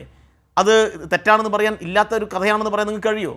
അപ്പോൾ വികസനത്തിൻ്റെ ഇത്തരം കാര്യങ്ങൾ ജനങ്ങൾക്ക് മുന്നിൽ അവതരിപ്പിച്ചപ്പോൾ ജനങ്ങളിൽ വലിയ പിന്തുണ തന്നെ ഉണ്ടാക്കാൻ വേണ്ടി കഴിയുന്നുണ്ട്. അത് തിരിച്ചറിയാൻ ഈ കോൺഗ്രസ് ആളുകൾക്ക് കഴിയുന്നില്ല, ഇവരുടെ ചില നേതാക്കന്മാർക്ക് കഴിയുന്നുണ്ട്. ശരി, നേരത്തെ പറഞ്ഞ ശശി തരൂരിനെ പോലെ ആൾ പറഞ്ഞു ലോകത്തിലെ ഏറ്റവും നല്ല സ്റ്റാർട്ടപ്പ് ഇക്കോ സിസ്റ്റമുള്ള സ്ഥലം ഏത് എന്ന് ചോദിച്ചാൽ അത് കേരളമാണ് എന്ന് സാക്ഷ്യപ്പെടുത്തുന്ന അനുഭവം ഉണ്ടായല്ലോ. അദ്ദേഹം തന്നെ ലേഖനം എഴുതിയല്ലോ. ആ ലേഖനം എഴുതിയപ്പോൾ ഇവർ എന്തൊക്കെ കുഴപ്പം ഉണ്ടാക്കിയത്. ശശി തരൂരിൻ്റെ ഓഫീസിലേക്ക് മാർച്ച് നടത്താൻ ഈ വസന്ത് സിരേക്കിൻ്റെ ആളുകൾ പോയല്ലോ, തെറി വിളിച്ചല്ലോ. ഫേസ്ബുക്കിൽ കൂടി കേട്ടാൽ അറക്കുന്ന ഭാഷയിൽ ശശി തരൂരിന് തെറി വിളിച്ചല്ലോ. ഇവരുടെ നേതാവ് മുല്ലപ്പള്ളി രാമചന്ദ്രനിടക്ക് പറഞ്ഞല്ലോ. അപ്പം ഇതൊക്കെ വസ്തുതാപരമായിട്ട് ഇവിടെ നിലനിൽക്കുന്ന ഘട്ടത്തിൽ നിങ്ങൾക്ക് എങ്ങനെയാണ് ഇതിനെ ഇങ്ങനെ ഗണ്ണിക്കാൻ വേണ്ടി കഴിയുന്നത്? നിങ്ങൾ മുന്നോട്ട് വെക്കുന്ന കാര്യം എന്താണ്? നിങ്ങൾ എന്താണ് ഒരു ബദൽ വികസന കാര്യമായിട്ട് ഇവിടെ അവതരിപ്പിക്കുന്നത്? എന്തെങ്കിലും അവതരിപ്പിക്കാൻ നിങ്ങൾക്കുണ്ടോ? ഇന്ന കാര്യങ്ങൾ ഗവൺമെൻറ് ചെയ്തിട്ടില്ല, അല്ലെങ്കിൽ അത് ഈ പറയുന്ന നേട്ടങ്ങൾ തെറ്റാണ് എന്ന് സമർത്ഥിക്കാൻ നിങ്ങൾക്ക് കഴിയുമോ? ഇല്ല. UPSCയുടെ കണക്ക് പ്രകാരം ഈ രാജ്യത്ത് ഏറ്റവും കൂടുതൽ നിയമനങ്ങൾ നടത്തുന്ന സംസ്ഥാനത്തിൻ്റെ 1ാം സ്ഥാനത്ത് ഇപ്പോൾ കേരളമാണ്. 1ാം സ്ഥാനത്താണ്. ഏറ്റവും കൂടുതൽ സ്ഥിര നിയമനം നടത്തുന്ന സംസ്ഥാനം കേരളം. ഉത്തർപ്രദേശ് എത്ര സ്ഥാനത്താണ്? ജനസംഖ്യാനുപാതികം നോക്കിക്കഴിഞ്ഞാൽ, ഭൂമിശാസ്ത്രപരമായി നോക്കിക്കഴിഞ്ഞാൽ കേരളം എവിടെ നിൽക്കുന്നു? പക്ഷേ ജനസംഖ്യാനുപാതികമായി ഏറ്റവും ഉയർന്ന സംസ്ഥാനത്തെ മുന്നിൽ മറ്റെല്ലാ തരത്തിലുള്ള പ്രത്യേകതകൾക്കും വെച്ച് നോക്കിക്കഴിഞ്ഞാൽ കേരളം ഇങ്ങനെയുള്ള കാര്യങ്ങളിൽ നമുക്ക് അറിയാലോ എവിടെ നിൽക്കുന്നു എന്ന്. അപ്പോൾ അവിടെയെല്ലാം നമുക്ക് മുന്നോട്ട് നിൽക്കാൻ വേണ്ടി കഴിയുന്നുണ്ട്. അത് ഗവൺമെൻറ് ഇച്ഛാശക്തിയാണ്. ആ ഇച്ഛാശക്തിയെ അംഗീകരിക്കാൻ കേരളീയ സമൂഹം ഒന്നടങ്കം തയ്യാറാവുന്നു. വസന്ത് സിറിയക്കിൻ്റെ അനുയായികൾ തയ്യാറാവുന്നു എന്നാണ് നമുക്ക് കാണാൻ വേണ്ടി കഴിയും. ഞാൻ സനോജ് നേരത്തെ ഈ ആദ്യ ഭാഗം, ഇത് ഇപ്പോഴത്തെ ഈ ഘട്ടത്തിൻ്റെ ഈ റൗണ്ടിൻ്റെ ആദ്യ ഭാഗത്ത് സംസാരിച്ചപ്പോൾ എന്തോ ഒരു കാര്യം ഉയർത്തിക്കാട്ടി വസന്ത് സംസാരിക്കാൻ ശ്രമിക്കുന്നുണ്ടായിരുന്നു. എന്തായിരുന്നു അതേക്കുറിച്ചാണ് വസന്ത് ഞാൻ ചോദിക്കുന്നത്? എന്തായിരുന്നു ഖണ്ഡിക്കാൻ ശ്രമിച്ചത്? രണ്ട് കാര്യങ്ങൾ. ഒന്ന്, അതിലേക്കൊന്ന് ആദ്യം പ്ലീസ്. അതിലേക്ക് തന്നെയാണ് വരുന്നത്. രണ്ട് കാര്യങ്ങൾ. ഒന്ന്, ശ്രീ പ്രേംകുമാർ വളരെ വലിയ വായിൽ അദ്ദേഹം എന്നെ കൂടെ വ്യക്തിപരമായി വിമർശിച്ചുകൊണ്ടാണ് കാര്യങ്ങൾ പറഞ്ഞത്. രണ്ട്, അദ്ദേഹം പറഞ്ഞത് ആശാ വർക്കർമാരുമായി ബന്ധപ്പെട്ട് ഉള്ള കാര്യം എനിക്കറിയില്ല, ഇനി വസന്തിന് അറിയാമായിരിക്കാം പ്രകടന പത്രികയിൽ പറഞ്ഞത്. പക്ഷേ പ്രിയപ്പെട്ട സനോജ് അത് പറഞ്ഞു പ്രകടന പത്രികയിൽ ഉണ്ട്, പക്ഷെ അത് അങ്ങനല്ല, ഇങ്ങനെയാണ്. ഇതാ പിണറായി വിജയന്റെ ഫേസ്ബുക്കിൽ 2021 ശ്രീ പിണറായി വിജയന്റെ ബ്ലൂടിക് ഉള്ള ഫേസ്ബുക്കിൽ അദ്ദേഹം തന്നെ പോസ്റ്റ് ചെയ്തിരിക്കുന്ന ഫോട്ടോയാണ്. വായിക്കാം. സാമൂഹിക പെൻഷനുകൾ ഘട്ടം ഘട്ടമായി 2500 രൂപയായി ഉയർത്തും. നല്ല കാര്യം, അത് ഉയർത്തിയിട്ടില്ല. അങ്കണവാടി ആശാ വർക്കർ, റിസോഴ്സ് അധ്യാപകർ, പാചക തൊഴിലാളി. 2021 വസന്ത്? 2021 കേൾക്കുന്നേ? അല്ല, എന്റെ സംശയം 2021 പറഞ്ഞേ. കേൾക്കുന്നേ? എല്ലാ സ്കീം അന്നെത്രയായിരുന്നു പെൻഷൻ? അല്ല, ഇത് ഞാൻ വായിക്കുന്ന അല്ല, അങ്ങെന്തിനാണ് ഡൈവേർട്ട് ചെയ്യുന്നത്? അല്ല, ചോദിച്ചതാ ഘട്ടം ഘട്ടമായി എന്ന് പറഞ്ഞു, പിന്നീട് കൂട്ടിയിട്ടുണ്ടോ? തെറ്റിദ്ധരിപ്പിച്ചതിന്റെ കാര്യമാണ് പറയുന്നത്. എല്ലാ സ്കീം വർക്കേഴ്സിന്റെയും ആനുകൂല്യങ്ങൾ കാലോചിതമായി ഉയർത്തുകയും മിനിമം കൂലി 700 രൂപയാക്കുമെന്ന് ഉറപ്പുവരുത്തിയോ എന്നാണ് ചോദ്യം. ആ ചോദ്യത്തെ പറ്റി ചോദിച്ചപ്പോഴാണ് അതിൽ നിന്ന് സ്കിപ്പ് ചെയ്ത് പോയത്. ഇനിയും സനോജ് പറഞ്ഞ കുറെ നേട്ടങ്ങളിൽ ഞാൻ തുടക്കം തൊട്ടാണ് അതാണ് പറയുന്നത്. ഒന്ന്, സമ്പൂർണ്ണ വൈദ്യുതീകരണം നിങ്ങളുടെ സർക്കാരിന്റെ മാത്രം നേട്ടമാണോ? സമ്പൂർണ്ണ പവർ കട്ട് ഇല്ലാതാക്കിയത് കേരളം ഇവരുടെ നേട്ടമാണോ? മാത്രം നേടിയതാണോ? പവർ കട്ട് ഇല്ലാത്ത കേരളം 10 വർഷമായി പവർ കട്ട് കണ്ടിട്ടില്ല എന്ന് പറയുന്നത് 10 വയസ്സായ ഒരു കുട്ടിക്ക് അറിയില്ല, അല്ലെങ്കിൽ ഒരു 15 വയസ്സൊരു കുട്ടിക്കുള്ളൂ അറിയില്ല പവർ കട്ട് എന്താണെന്ന്. അത് കേരളത്തിൽ സംഭവിച്ചത് എങ്ങനെയാണ്? പ്രതിപക്ഷത്തിന്റെ കോൺട്രിബ്യൂഷൻ ആണോ? അങ്ങനെയാണെങ്കിൽ ഈ കുട്ടികളുടെ കാര്യം പറഞ്ഞതുകൊണ്ട് ഒരു കാര്യം കൂടി പറയാം. അല്ല, ഇതല്ലേ നമ്മൾ സംസാരിച്ചതല്ലേ? 1.5 ലക്ഷം കോടി രൂപയെ കടമുണ്ടായിരുന്നുള്ളൂ. ഇതാ ഈ വർഷം നമ്മൾ സംസാരിക്കുന്നതിനല്ലേ വസന്ത് മറുപടി? അല്ലെങ്കിൽ അത് എൻഗേജ് ചെയ്യണ്ടേ? 6 ലക്ഷം കോടിയുടെ കടം എന്താ പറയാമോ? ശരി, എന്നാ ഏതായാലും മുഖ്യമന്ത്രി ഹസ്തരേഖ കാട്ടുന്നു, ഒന്നും ചെയ്തിട്ടില്ല എന്ന് താങ്കൾ പറഞ്ഞു വെച്ചത് പറഞ്ഞു. മുഖ്യമന്ത്രിയുടെ ചോദ്യം കോൺഗ്രസിനോടുണ്ട്. വസന്തിൻ്റെ മുമ്പിലേക്ക് അത് കൊണ്ടുവരാം, എന്നിട്ട് സംസാരിച്ചോളൂ.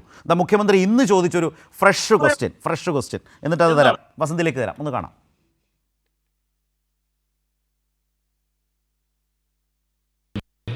ഞങ്ങളുടെ മുന്നിൽ 25 വീട് വാഗ്ദത്തം ചെയ്ത ഒരു സംഘടനയുണ്ടായിരുന്നു. ആ സംഘടന പിന്നീട് പറഞ്ഞത്, ഞങ്ങൾ ഈ ഒരു വീടിന് വേണ്ടി തരേണ്ട പണം എത്രയെന്ന് നിശ്ചയിച്ചു.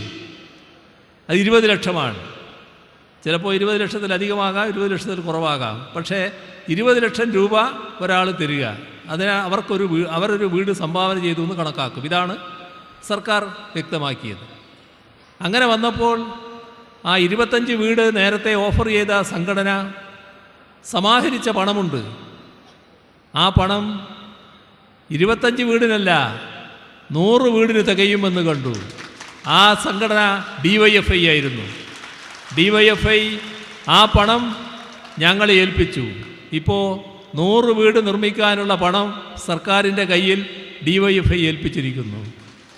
എത്ര മാതൃകാപരമായാണ് ആ കാര്യത്തിലൊക്കെ പണം സമാഹരിച്ചത് എന്നത് വേറൊരു ഭാഗമാണ്.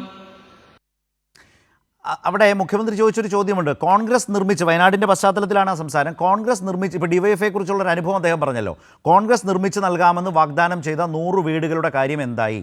മുഖ്യമന്ത്രിയുടെ ചോദ്യമാണ്. അല്ല, കർണാടക ഗവൺമെന്റ് നേരിട്ട് പിണറായി വിജയനോട് ഞങ്ങൾ 100 വീടുകൾ വെച്ച് നൽകാം, സ്ഥലം പറയൂ എന്ന് പറഞ്ഞിട്ടുണ്ടായി. എന്നിട്ട് കർണാടക ഗവൺമെന്റ് നേരിട്ട് പ്രസ് റിലീസിലൂടെ ഇവർ സംസ്ഥാന സർക്കാർ അതുമായി ബന്ധപ്പെട്ട് സഹകരിക്കുന്നില്ല എന്ന് അവിടുത്തെ മുഖ്യമന്ത്രിക്ക് പറയേണ്ടി വന്നില്ലേ? ഇനി യൂത്ത് കോൺഗ്രസിനോടാണ് ചോദ്യം, കോൺഗ്രസിനോടാണ്, കർണാടക സർക്കാരിനോടല്ല. പ്രശ്നമൊന്നുമില്ല. അല്ല, അങ്ങ് ഒരു വിഷയം പറയുമ്പോൾ അതിൽ നിന്ന് നേരെ സ്കിപ്പ് ആവുകയാണ്. അല്ല, എവിടെ ഒന്നും സ്കിപ്പായില്ല. അത് അദ്ദേഹം പറഞ്ഞിട്ട് ആദ്യം തന്ന അവസരം വസന്തിനാണ്. വസന്ത് മുഖ്യമന്ത്രി ഹസ്തരേഖ കാട്ടുന്നതല്ലാതെ ഒന്നും ചെയ്തിട്ടില്ല എന്ന മട്ടിൽ സംസാരിച്ചപ്പോൾ സനോജ് പറഞ്ഞു, മുഖ്യമന്ത്രിയുടെ ചോദ്യം ഞാൻ അങ്ങോട്ട് വെച്ചു. കോൺഗ്രസ് 100 വീടുകൾ നൽകും എന്ന് പറഞ്ഞു, അതെന്തായി എന്ന് പ്രേക്ഷകരോട് കോൺഗ്രസ് പ്രതിനിധി എന്ന നിലയിൽ താങ്കൾ വിശദീകരിച്ചാൽ മതി. മുഖ്യമന്ത്രിയുടെ ഇന്നത്തെ വൈകുന്നേരത്തെ ചോദ്യമാണ്. അല്ല, ഞാൻ തിരിച്ചു ചോദിക്കണമെന്നേ, ചോദിക്കേണ്ട ഉത്തരം മതിയെന്നേ. ശ്രീ KC വേണുഗോപാൽ ഇടപെട്ട് കോൺഗ്രസ് ഭരിക്കുന്ന കർണാടക ഗവൺമെന്റ് കോൺഗ്രസ് പാർട്ടിയെ കുറിച്ചാണെന്ന് ചോദ്യം. നിങ്ങൾ കർണാടകത്തെ ചാരാതെ, ഇവിടെ കോൺഗ്രസിന് KPCC ഉണ്ട്, അതിനൊരു പ്രസിഡന്റ് ഉണ്ട്. ആ പാർട്ടിയെ കുറിച്ച്, നിങ്ങളുടെ പാർട്ടിയെ കുറിച്ചാണ് ചോദ്യം, അതിന് ഉത്തരം പറ.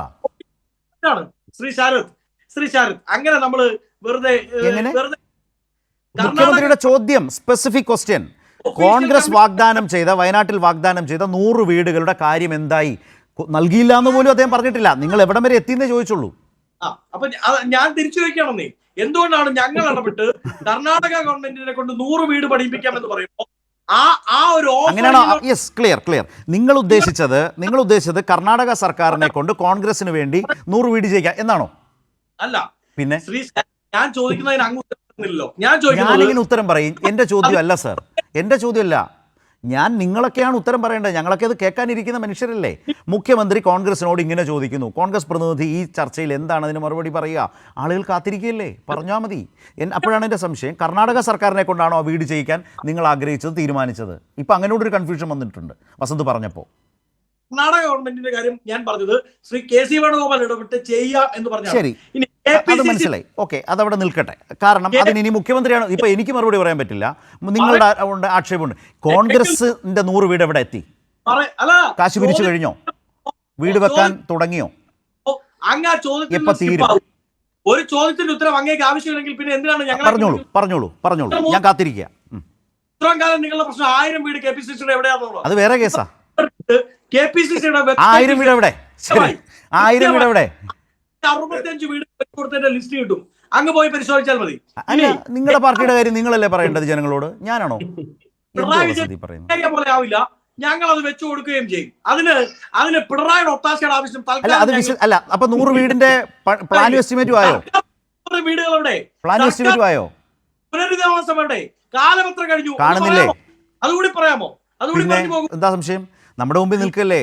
സുപ്രീം കോടതി പോലും അംഗീകരിച്ച് ആ പദ്ധതി മുന്നോട്ട് പോകുന്നു ടൗൺഷിപ്പിൽ. Yes, okay. Doctor Premkumar, Premkumar ഇതിലൊരു ഞാൻ നേരത്തെ പോലെ അത് വളരെ വളരെ രസകരമായിട്ട് എൻജോയ് ചെയ്യാൻ കേട്ടോ. 100 വീടുകൾ തരാമെന്ന് പറഞ്ഞിട്ടുണ്ട് കോൺഗ്രസ്. ആ 100 വീടുകൾ എവിടെയെന്ന് ചോദിക്കുമ്പോൾ ബസന്ത് പറയുന്നത് മുന്നേ ഞങ്ങൾ ഞങ്ങളുടെ 1000 വീടിന്റെ കാര്യമായി ചോദിച്ചിരുന്നു, അത് ഞങ്ങൾ കൊടുത്തിട്ടില്ലല്ലോ എന്നാണ്. അതിലും രസകരമായ ഒരു വീടിന്റെ കണക്കാണ് കേട്ടോ. ഉമ്മൻചാണ്ടിയുടെ കാലത്ത് 4.5 ലക്ഷം പേർക്ക് ലൈഫ് പദ്ധതിയിൽ വീട് വെച്ചു കൊടുത്തു എന്ന് വി.ഡി. സതീശൻ പ്രസംഗിച്ചിട്ടുണ്ട്. വസന്ത് ബ്രേക്ക് ആവുന്നുണ്ട്, ഇതൊന്ന് തീർത്തിട്ട് വസന്തിലേക്ക് വരാം. പ്രേംകുമാർ ഒന്ന് ഹോൾഡ് ചെയ്യൂ. നിയമസഭയിൽ ഗീബൽസിൻ തന്ത്രത്തിലാണെങ്കിൽ നല്ല കാര്യം. ഞാൻ പറഞ്ഞത് 1000 വീട് ഞങ്ങൾ കൊടുത്തിട്ടില്ലല്ലോ എന്നല്ല, 1000-ന് പകരം 1066 വീട് കൊടുത്തതിന്റെ കണക്ക് KPCCയുടെ വെബ്സൈറ്റിലുണ്ട്. 2, ഞങ്ങൾ കൊടുക്കുമെന്ന് പറഞ്ഞത് കൊടുക്കാൻ ഞങ്ങൾക്ക് പിണറായിയുടെ ഒത്താശയുടെ ആവശ്യമില്ല എന്നാണ് പറഞ്ഞത്. ശരി, ഇനി പ്രേംകുമാർ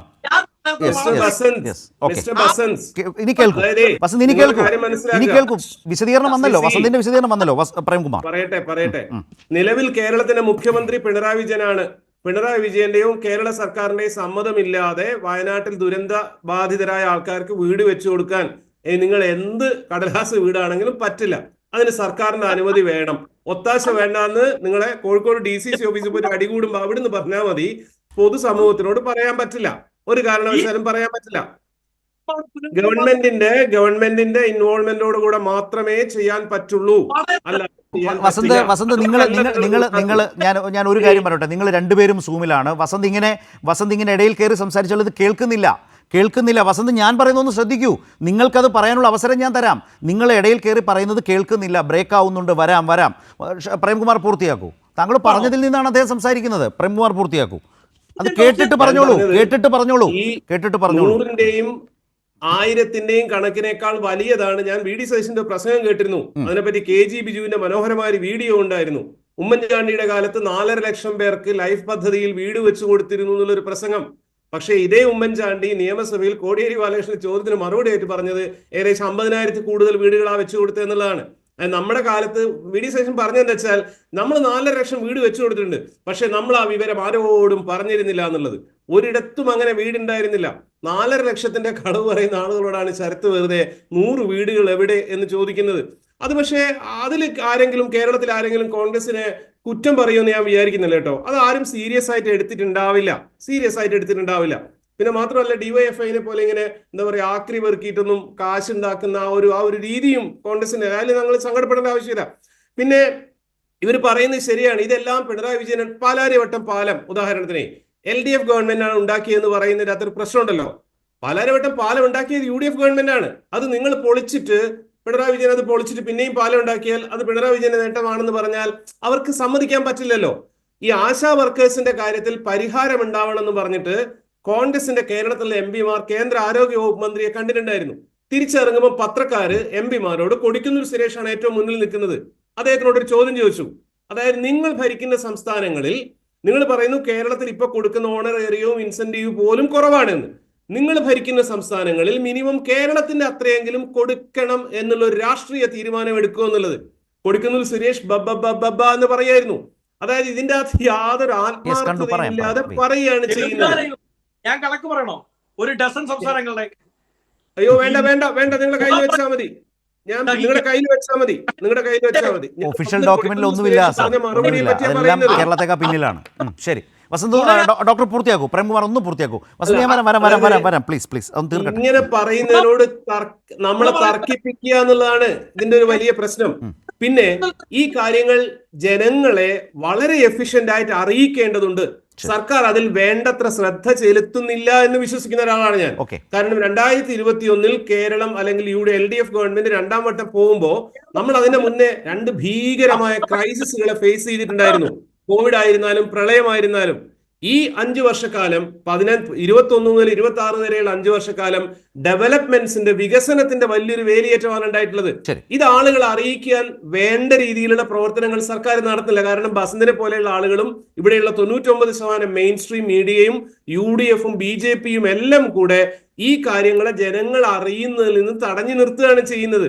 അതിന് ഇപ്പൊ ചെയ്യുന്നതിന്റെ 10 ഇരട്ടി ശേഷിയിലുള്ള ക്യാമ്പയിനിലൂടെ ഇത്രയും കാര്യങ്ങൾ നടന്നിട്ടുണ്ട് എന്നുള്ളത് ജനങ്ങളെ അറിയിക്കേണ്ടതുണ്ട്. റൈറ്റ്. ആ കാര്യത്തിലും കൂടെ സർക്കാർ വളരെ സമയബന്ധിതമായ ഊർജ്ജസ്വലമായ പ്രവർത്തനങ്ങൾ നടത്തണമെന്നാണ് ഇതിന്റെ കൂടെ നടക്കാൻ ഇഷ്ടമുള്ള എനിക്കൊക്കെ പറയാനുള്ളത്. ശരി വസന്ത, ഒന്ന് ചുരുക്കി എന്താണ് നേരത്തെ പ്രേംകുമാർ സംസാരിച്ചപ്പോഴൊക്കെ താങ്കൾ ഇടപെടാൻ ശ്രമിക്കുന്നുണ്ടായിരുന്നു, ഒന്ന് ചുരുക്കി ദയവായി പറയുക. ഭരണപക്ഷത്തിൻ്റെ ഈ ആത്മവിശ്വാസവും ചെയ്ത കാര്യങ്ങളും വസന്ത് പറയുമ്പോൾ തന്നെ സ്വാഭാവികമായും മറുഭാഗത്ത് പ്രതിപക്ഷം UDF കൂടുതൽ ദുർബലമായിരിക്കുന്നു, സമരം ചെയ്യാൻ പോലും കഴിയുന്നില്ല UDFന് എന്ന് പറഞ്ഞ വളരെ സീനിയറായ UDF നേതാക്കൾ നമ്മുടേതായ സ്വകാര്യ സംഭാഷണങ്ങളിൽ പറഞ്ഞ നേതാക്കളുണ്ട്. അതിനൊരു പ്രധാന കാരണം ഈ കാര്യങ്ങളിൽ പല മേഖലകളിൽ സർക്കാർ അങ്ങനെ വളരെ ശക്തമായി മുന്നോട്ട് പോകുന്നത് കൊണ്ട് തന്നെ ഈ സർക്കാരിനെതിരെ സമരം ചെയ്യാൻ പോലും കഴിയാത്ത ഒരു പ്രതിപക്ഷമായി UDF മാറിയിരിക്കുന്നു, UDF കൂടുതൽ ദുർബലമായിരിക്കുന്നു എന്ന സാഹചര്യം. അങ്ങനൊരു അവസ്ഥ പൊതുവേ തന്നെ അക്സെപ്റ്റ് ചെയ്യപ്പെട്ടിട്ടാണ് ഇപ്പോൾ നാട്ടിൽ ചർച്ച നടക്കുന്നതും.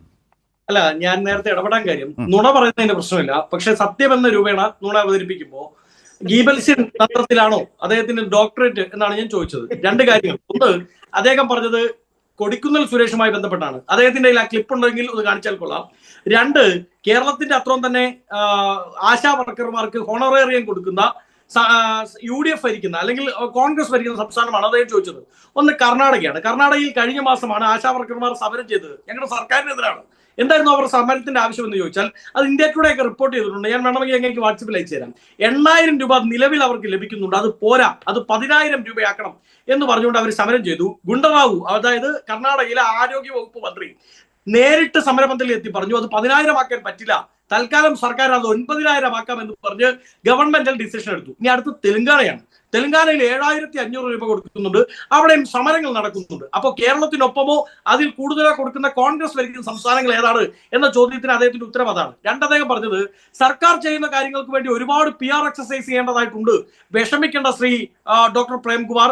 15.6 കോടി രൂപയാണ് ഈ സർക്കാർ പിണറായി വിജയന്റെ ഫ്ലെക്സിന് വേണ്ടി ഹോർഡിങ്ങുകൾ വെക്കാൻ വേണ്ടി 4ാം വാർഷികത്തിന്റെ ഹോർഡിങ്ങുകൾ വെക്കാൻ വേണ്ടി മാറ്റിവെച്ചിരിക്കുന്നത്. 25 കോടിയെങ്കിലും വേണമെന്ന് ഞാൻ പറയുന്നത്. 125 കോടിയെങ്കിലും സ്പെൻഡ് ചെയ്യണം. വളരെ പ്രധാനപ്പെട്ട ഒരു കാര്യം കൂടി ശ്രീ പ്രേംകുമാറിന് പറയാതെ എനിക്ക് ചർച്ചയിൽ നിന്ന് പോകാൻ പറ്റില്ല. അദ്ദേഹം പറഞ്ഞത് വയനാട് പുനരധിവാസവുമായി ബന്ധപ്പെട്ട് ഇവിടെ ഭരിക്കുന്നത് പിണറായി പൊന്നുതമ്പുരാനാണ് കേട്ടോ, അതുകൊണ്ട് അവിടെ ഒരു വീട് വെക്കണമെങ്കിൽ, അവിടെ ഒരു ഈച്ച അണങ്ങണമെങ്കിൽ എന്ത് വേണം? പിണറായി സർക്കാരിന്റെ പെർമിഷൻ വേണം. വേണ്ട പ്രേംകുമാർ, അങ്ങേക്ക് മിനിമം നിയമ പരിജ്ഞാനമെങ്കിലും ഉണ്ടാകുമെന്നാണ് ഞാൻ പ്രതീക്ഷിച്ചത്. നുണ പറയുന്നതിന്റെ ഇടയിൽ ഈ ഒരു ബേസിക് ലീഗൽ നോളജ് അത് അങ്ങേക്ക് ഉണ്ടാവണം. അവിടെ ചാരിറ്റബിൾ പർപ്പസിന്റെ ആവശ്യമായി ബന്ധപ്പെട്ട് വീട് സ്വകാര്യ വസ്തുവിന്റെ ഭൂമിയിലോ വ്യക്തിയുടെ ഭൂമിയിലോ അതൊക്കെ അറിയാം, പക്ഷെ അങ്ങനെയല്ല. അവിടെ ദുരന്ത ബാധിതർക്കായി ഒരു ടൗൺഷിപ്പ് ഉയരുന്നു, അവരെ വീണ്ടും കൂട്ടിയോജിപ്പിച്ച് ഒരു യൂണിറ്റായി ഒരു കമ്മ്യൂണിറ്റിയായി കൊണ്ടുപോകുന്നു. അതിനോടൊപ്പം നിൽക്കാൻ നിങ്ങൾ താല്പര്യപ്പെടുന്നില്ല. നിങ്ങൾ വേറെ എവിടെയെങ്കിലും സ്വകാര്യ ഭൂമി വാങ്ങിച്ച് വീട് വെച്ചു കൊടുക്കുന്നതാണോ ഈ പറഞ്ഞു വരുന്നത്? അല്ലല്ലോ, ഏത് കമ്മ്യൂണിറ്റി? 2 തവണയും സർക്കാർ വിളിച്ച അവിടുത്തെ സർവകക്ഷി യോഗത്തിൽ പങ്കെടുത്തവരാണ് ഞങ്ങൾ. എവിടെയാണ് വീട് പണിയേണ്ടത് എന്ന് ഞങ്ങളെ അറിയിക്കണമെന്ന് പ്രദേശ് കോൺഗ്രസ് കമ്മിറ്റിക്ക് വേണ്ടി ഔദ്യോഗികമായി പറഞ്ഞവരാണ് ഞങ്ങൾ. അതുപോലെ തന്നെ പറഞ്ഞത് കർണാടക എൽസ്റ്റൺ എസ്റ്റേറ്റ് എടുത്ത് ടൗൺഷിപ്പ് തുടങ്ങുന്നു, സുപ്രീം കോടതി വരെ അംഗീകരിച്ചു. അതിന്റെ അടിസ്ഥാനത്തിൽ ഭൂമി നിരപ്പാക്കുന്ന നടപടികൾ അവിടെ തുടങ്ങിയിരിക്കുന്നു. ഒക്ടോബറിൽ വീട് പൂർത്തിയാകും, അടുത്ത മാർച്ചിൽ ടൗൺഷിപ്പും പൂർത്തിയാക്കും എന്ന നിലയിൽ സർക്കാർ പോകുന്നു. അതിനോട് സഹകരിക്കാൻ കോൺഗ്രസ് ഇല്ല. ഇപ്പൊ ക്ലിയർ ആയി. താങ്കൾ പറഞ്ഞങ്ങനല്ലേ? താങ്കൾ പറഞ്ഞതല്ലേ? അങ്ങനല്ല. പിന്നല്ല, ശ്രീ ഡോക്ടർ പ്രേംകുമാറിന്റെ ആ പേടിപ്പീരൊന്നും വേണ്ട, ആ ഒസ്യത്തിന്റെ ആവശ്യമൊന്നും അങ്ങനെയല്ല പറഞ്ഞത്. ഈ ദുരന്ത ബാധിതരെ ആകെ ചേർത്ത് പിടിച്ച് അവർക്ക് ഒരു മികച്ച സംവിധാനം, കേട്ടില്ലേ മുഖ്യമന്ത്രി പറഞ്ഞത്? ഒരു വീടിന് 20 ലക്ഷം മിനിമം ആകും. ആ രീതിയിൽ അവർക്ക് എല്ലാവർക്കും വേണ്ടി അവർക്ക് വേണ്ടി ഒരു ടൗൺഷിപ്പ് തന്നെ, വെറുതെ വീട് വെച്ച് കൊടുക്കല്ല, അവർക്ക് ആരാധനാലയങ്ങൾ മറ്റെല്ലാ സൗകര്യങ്ങളും ചേർത്തുള്ള ഒരു ടൗൺഷിപ്പാണ്. അതാണ് യഥാർത്ഥത്തിൽ ഒരു മാതൃകാപരമായി കേരളത്തിൻ്റെ ഒരു പുതിയ സ്റ്റെപ്പാണ്. അങ്ങനെ അതിനോടൊപ്പം നിൽക്കാനില്ല. അതിനകത്ത് 100 വീട് സംഭാവന ചെയ്യില്ല കോൺഗ്രസ്, അല്ലേ? പറഞ്ഞില്ല. ഞാൻ പറഞ്ഞത് ഈ ദുരന്തമുണ്ടായിട്ട് ഇപ്പൊ എത്ര കാലമായി? സർക്കാർ തെളിച്ചങ്ങ് പറ എന്റെ വസന്ത. നിങ്ങൾ പിന്നെ എവിടെ വീട് വെച്ചു കൊടുക്കും? എവിടെയാണ് ഉദ്ദേശിക്കുന്നത്? സർക്കാരുമായി ബന്ധപ്പെട്ട് സഹകരിച്ചു പോകാൻ തന്നെയാണ് UDF കോൺഗ്രസും UDFിനകത്തെ. അപ്പൊ 100 വീട് കൊടുക്കുവോ? അപ്പോൾ ആ 100 വീട് കൊടുക്കുവോ? അതാണ് ഞാൻ പറഞ്ഞത്. ഞങ്ങൾ വയനാട് പുനരധിവാസവുമായി ബന്ധപ്പെട്ട് സർക്കാർ വിളിച്ച എല്ലാ 100 വീട് കൊടുക്കുമെങ്കിൽ അതിന് സമ്മതപത്രം സർക്കാരിലേക്ക് കൊടുക്കേണ്ടി വരും. ഇതേ മുഖ്യമന്ത്രിക്ക് തന്നെ നിങ്ങൾ കൊടുക്കേണ്ടി വരും. അപ്പൊ എന്ത് ചെയ്യും? മുഖ്യമന്ത്രി പിണറായി വിജയൻ ആയതുകൊണ്ട് കൊടുക്കാതെ കൈവെക്കും. അപ്പൊ അവർക്ക് വീട് കിട്ടില്ല. ഇതിപ്പോ പ്രശ്നമാണെന്നേ. വേണ്ടതാ പറഞ്ഞത്. എന്നാ പറഞ്ഞത്? എങ്ങനെ? അത് ക്ലിയർ. പിണറായി സമ്മതിച്ചാൽ മാത്രമേ അവിടെ ഒരു കല്ലെടുത്ത് വെക്കാൻ അങ്ങനെയൊന്നും അല്ലത്. അദ്ദേഹം പറഞ്ഞത് നിങ്ങൾ എടുക്കുന്ന ഒരു സ്റ്റാൻഡിൻ്റെ പ്രശ്നമാണ്. നിങ്ങൾ എങ്ങനെയാണ് നിങ്ങൾ ടൗൺഷിപ്പിനോട് സഹകരിച്ച് അതിനകത്ത് വീട് വെച്ച് അവരെ ഏറ്റവും സുഖകരമായ മെച്ചപ്പെട്ട ഒരു സ്പേസിലേക്ക് എത്തിക്കാൻ സർക്കാരിനൊപ്പം നിൽക്കുമോ? അങ്ങനെയാണെങ്കിൽ സർക്കാരിന് തന്നെ അതാണ് അവിടുത്തെ പുനരധിവാസം എന്ന് പറയുന്നത്. ആ പുനരധിവാസത്തിനൊപ്പം നിൽക്കണമെങ്കിൽ സർക്കാരിനോട് സഹകരിച്ചേ പറ്റൂ. ഇതാണ് പ്രേംകുമാർ പറഞ്ഞത്. അപ്പോൾ നിങ്ങളത് നിങ്ങൾ നിയമമൊക്കെ പറയാൻ തുടങ്ങി. ഇത്രയും കാലമായിട്ടും എന്തുകൊണ്ടാണ് പുനരധിവാസം ആരംഭിക്കാത്തത്? എത്ര കാലമായെന്നാണ് ഈ പറയുന്നത്? പറഞ്ഞേക്കൂ, എത്ര കാലമായി? അങ്ങൊന്ന് പറയൂ, എത്ര കാലമായി? കടുപ്പം തന്നെ. സനോജ് പറഞ്ഞത് ഞാൻ പറയേണ്ട കാര്യമില്ലല്ലോ. ഇത് നമ്മൾ മലയാളികൾ കണ്ടുകൊണ്ടിരിക്കുകയാണ്. എത്ര മാസം, ഓരോ മാസവും ദിവസം വെച്ച് പുനരധിവാസത്തിന് നടപടികൾ പോകുന്നു. അതിനെ തടസ്സപ്പെടുത്താൻ കോടതി കയറുന്നു, സുപ്രീം കോടതിയിൽ വരെ പോയി. ഇവിടെ പുനരധിവാസ പ്രവർത്തനം നമ്മുടെ രാജ്യത്താകെ മാതൃകയാവുന്ന വിധത്തിലുള്ള കാര്യങ്ങളുമായിട്ടാണ് മുന്നോട്ട് പോകുന്നത്. ഒരു ദിവസം പോലും, ഒരു മണിക്കൂർ പോലും ഈ പ്രവർത്തനത്തിൽ സർക്കാർ പിന്നോട്ട് പോയിട്ടില്ല. സർക്കാരിന് ഈ കാര്യത്തിൽ ഒരു വീഴ്ചയും പറ്റിയിട്ടില്ല. ഇവിടെ ചില തെറ്റിദ്ധാരണകൾ വസന്തനുണ്ട്. ഡോക്ടർ പ്രേംകുമാർ പറഞ്ഞത് എന്താണ്? അദ്ദേഹം പറഞ്ഞത് ഈ സർക്കാർ പ്രഖ്യാപിച്ചിട്ടുള്ള ഈ പദ്ധതി അതൊരു പ്രത്യേക 2 എസ്റ്റേറ്റ് ഏറ്റെടുത്തിട്ടുണ്ട്. അവിടെയാണ് ഈ വീട് നിർമ്മാണം നടക്കുന്നത്. അവിടെ വീട് നിർമ്മിക്കണമെങ്കിൽ ഒരു വീടിന് സംസ്ഥാന ഗവൺമെൻറ് കണക്കാക്കുന്ന പണം എന്ന് പറഞ്ഞാൽ 20 കോടിയാണ്, അല്ല 20 ലക്ഷമാണ്. 20 ലക്ഷം. ആ 20 ലക്ഷം പ്രകാരം നമ്മൾ അങ്ങോട്ട് പണം കൊടുത്തു കഴിഞ്ഞാൽ അത് ഒരു വീടായി കണക്കാക്കും. ഇപ്പൊ ഡിവൈഎഫ്ഐ അങ്ങനെ കൊടുക്കുമായിരുന്നോ? ഡിവൈഎഫ്ഐ 100 വീട് നിർമ്മിക്കാൻ ആവശ്യമായ നിലയിലുള്ള പണമാണ് അവിടെ കൈമാറുന്നത്. അപ്പം അതുപോലെ ഇപ്പം ഞാനിപ്പോൾ ഞാൻ ഡിവൈഎഫ്ഐ സംസ്ഥാന സെക്രട്ടറിയാണ്. അപ്പം ഞാൻ പറയുകയാണ്, ഞങ്ങളുടെ നിർമ്മാണം ഞങ്ങൾ തന്നെ നേരിട്ട് നടത്തിക്കൊള്ളാം. അത് പറ്റില്ല. അത് സംസ്ഥാന ഗവൺമെൻറ് അനുവാദമില്ലാതെ സർക്കാരിൻ്റെ ആ ഭൂമിയിൽ നമുക്ക് വീട് നിർമ്മിക്കാൻ കഴിയില്ല. അത് യാഥാർത്ഥ്യമാണ്. അതിനെക്കുറിച്ചാണ് ഇവിടെ ആവശ്യമില്ലാത്ത ഞാൻ ആ തർക്കത്തിലേക്ക് പോകുന്നില്ല. ഇവിടെ ഈ PR വർക്കിനെ കുറിച്ചൊക്കെ പറയുകയാണ്. എന്ത് ഈ വസന്തിൻ്റെ വർത്തമാനം കേട്ടാത്തൊന്നും UDFിൻ്റെ കാലത്ത് ഇതൊന്നും നടന്നിട്ടില്ല എന്നാണ്. ഞാൻ ചെറിയ കണക്കുകൾ പറയാം. 5 വർഷം കൊണ്ട് ഉമ്മൻചാണ്ടി ഗവൺമെൻറ് 22,79,3194 രൂപ അദ്ദേഹം PR വർക്കിന് വേണ്ടി ചെലവഴിച്ചിട്ടുണ്ട്. വേറൊരു കാര്യം കൂടി ഞാൻ പറയാം. ഉമ്മൻചാണ്ടി കാലത്താണല്ലോ വലിയ കുട്ടിഘോഷിച്ച് കുറേ മാധ്യമങ്ങളുടെ സഹായത്തോടു കൂടി ജനസമ്പർക്ക യാത്ര നടത്തിയത്. ജനസമ്പർക്ക യാത്ര നടത്തി എന്തായിരുന്നു പരിപാടി?